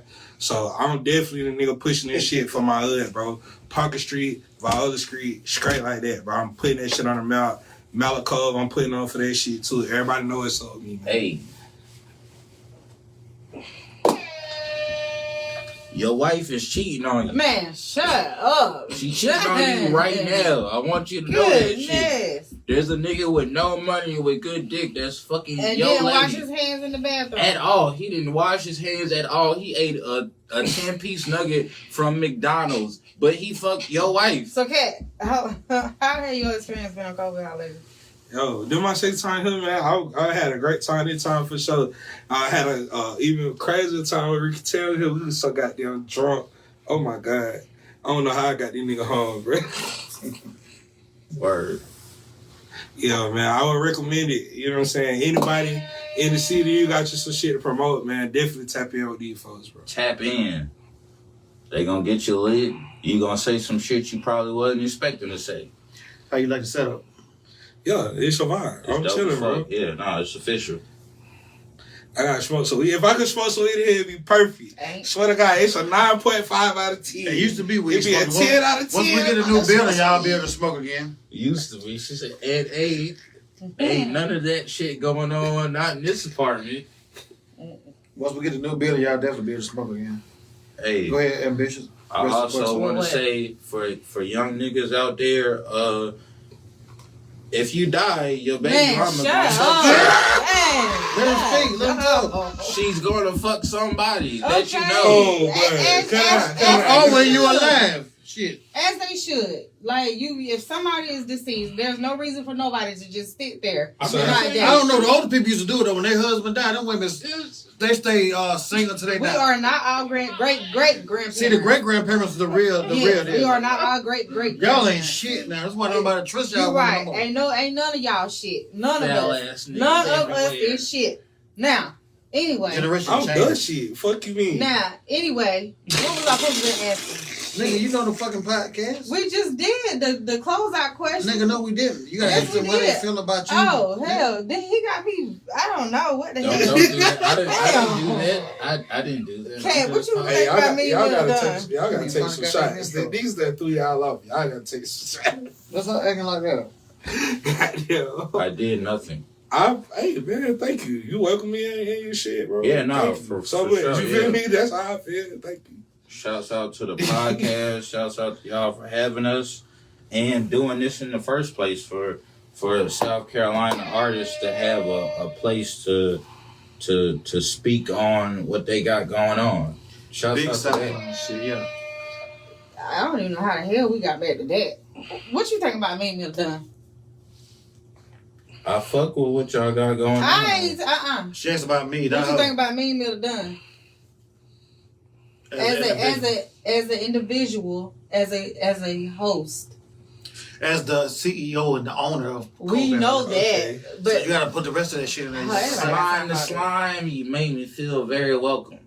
I can recognize that you not gonna be in your feelings about some shit. Like a lot of other motherfuckers be about shit. I ain't do nothing. Niggas just be in their feelings because they some bitches. But I respect that you not a bitch ass nigga. Let's go. Word. Hey, shout out to you, bro. I knew your ass was different last time I came. I said, bro, I told you he got gout and shit. This nigga dressed jiggy as fuck. He got Word, the polo word, on. word. This nigga still outside. You can't You fool make me, gout bro. look fly as fuck. This nigga still be outside, bro. You can't fool me.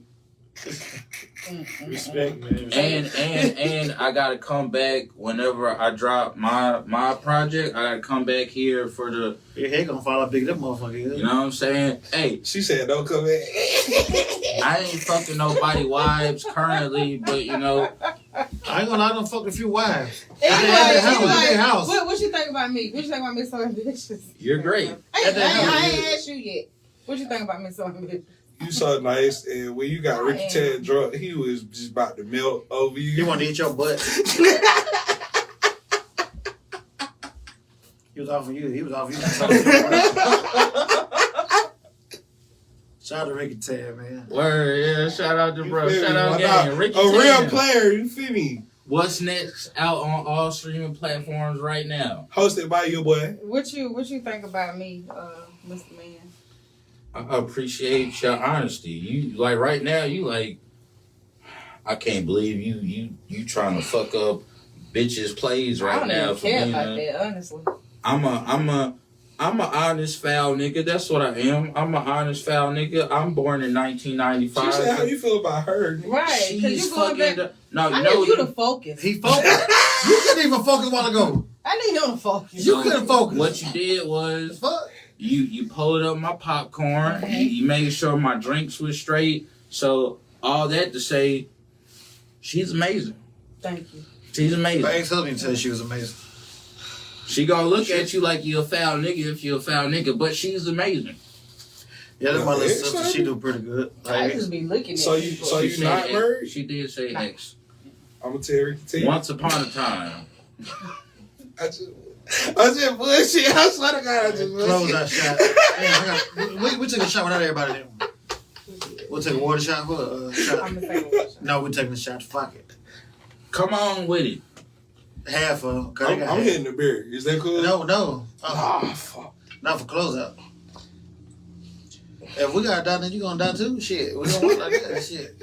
We ain't finna get alcohol poison because of you. that part. Long story Y'all short, young. young man. She cheated Y'all on way you. younger than me.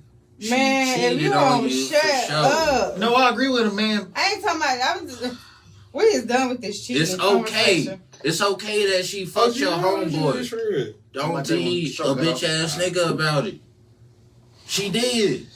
All right, let's get it. If you went to jail tomorrow, she gonna fuck the homie. Yeah. 1. Cold Bill. Holla. $1 for the bait. #1 podcast in the whole state, baby. Let's go.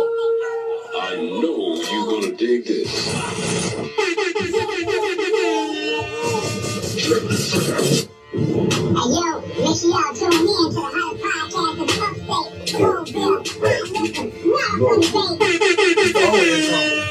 have special I can't get the phone. Come on. every Wednesday, 7:30 p.m.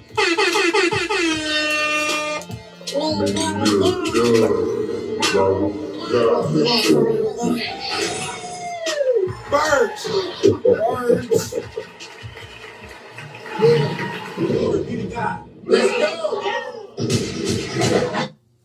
Hey, make sure y'all tune in every Wednesday, every Sunday, 7:30 p.m.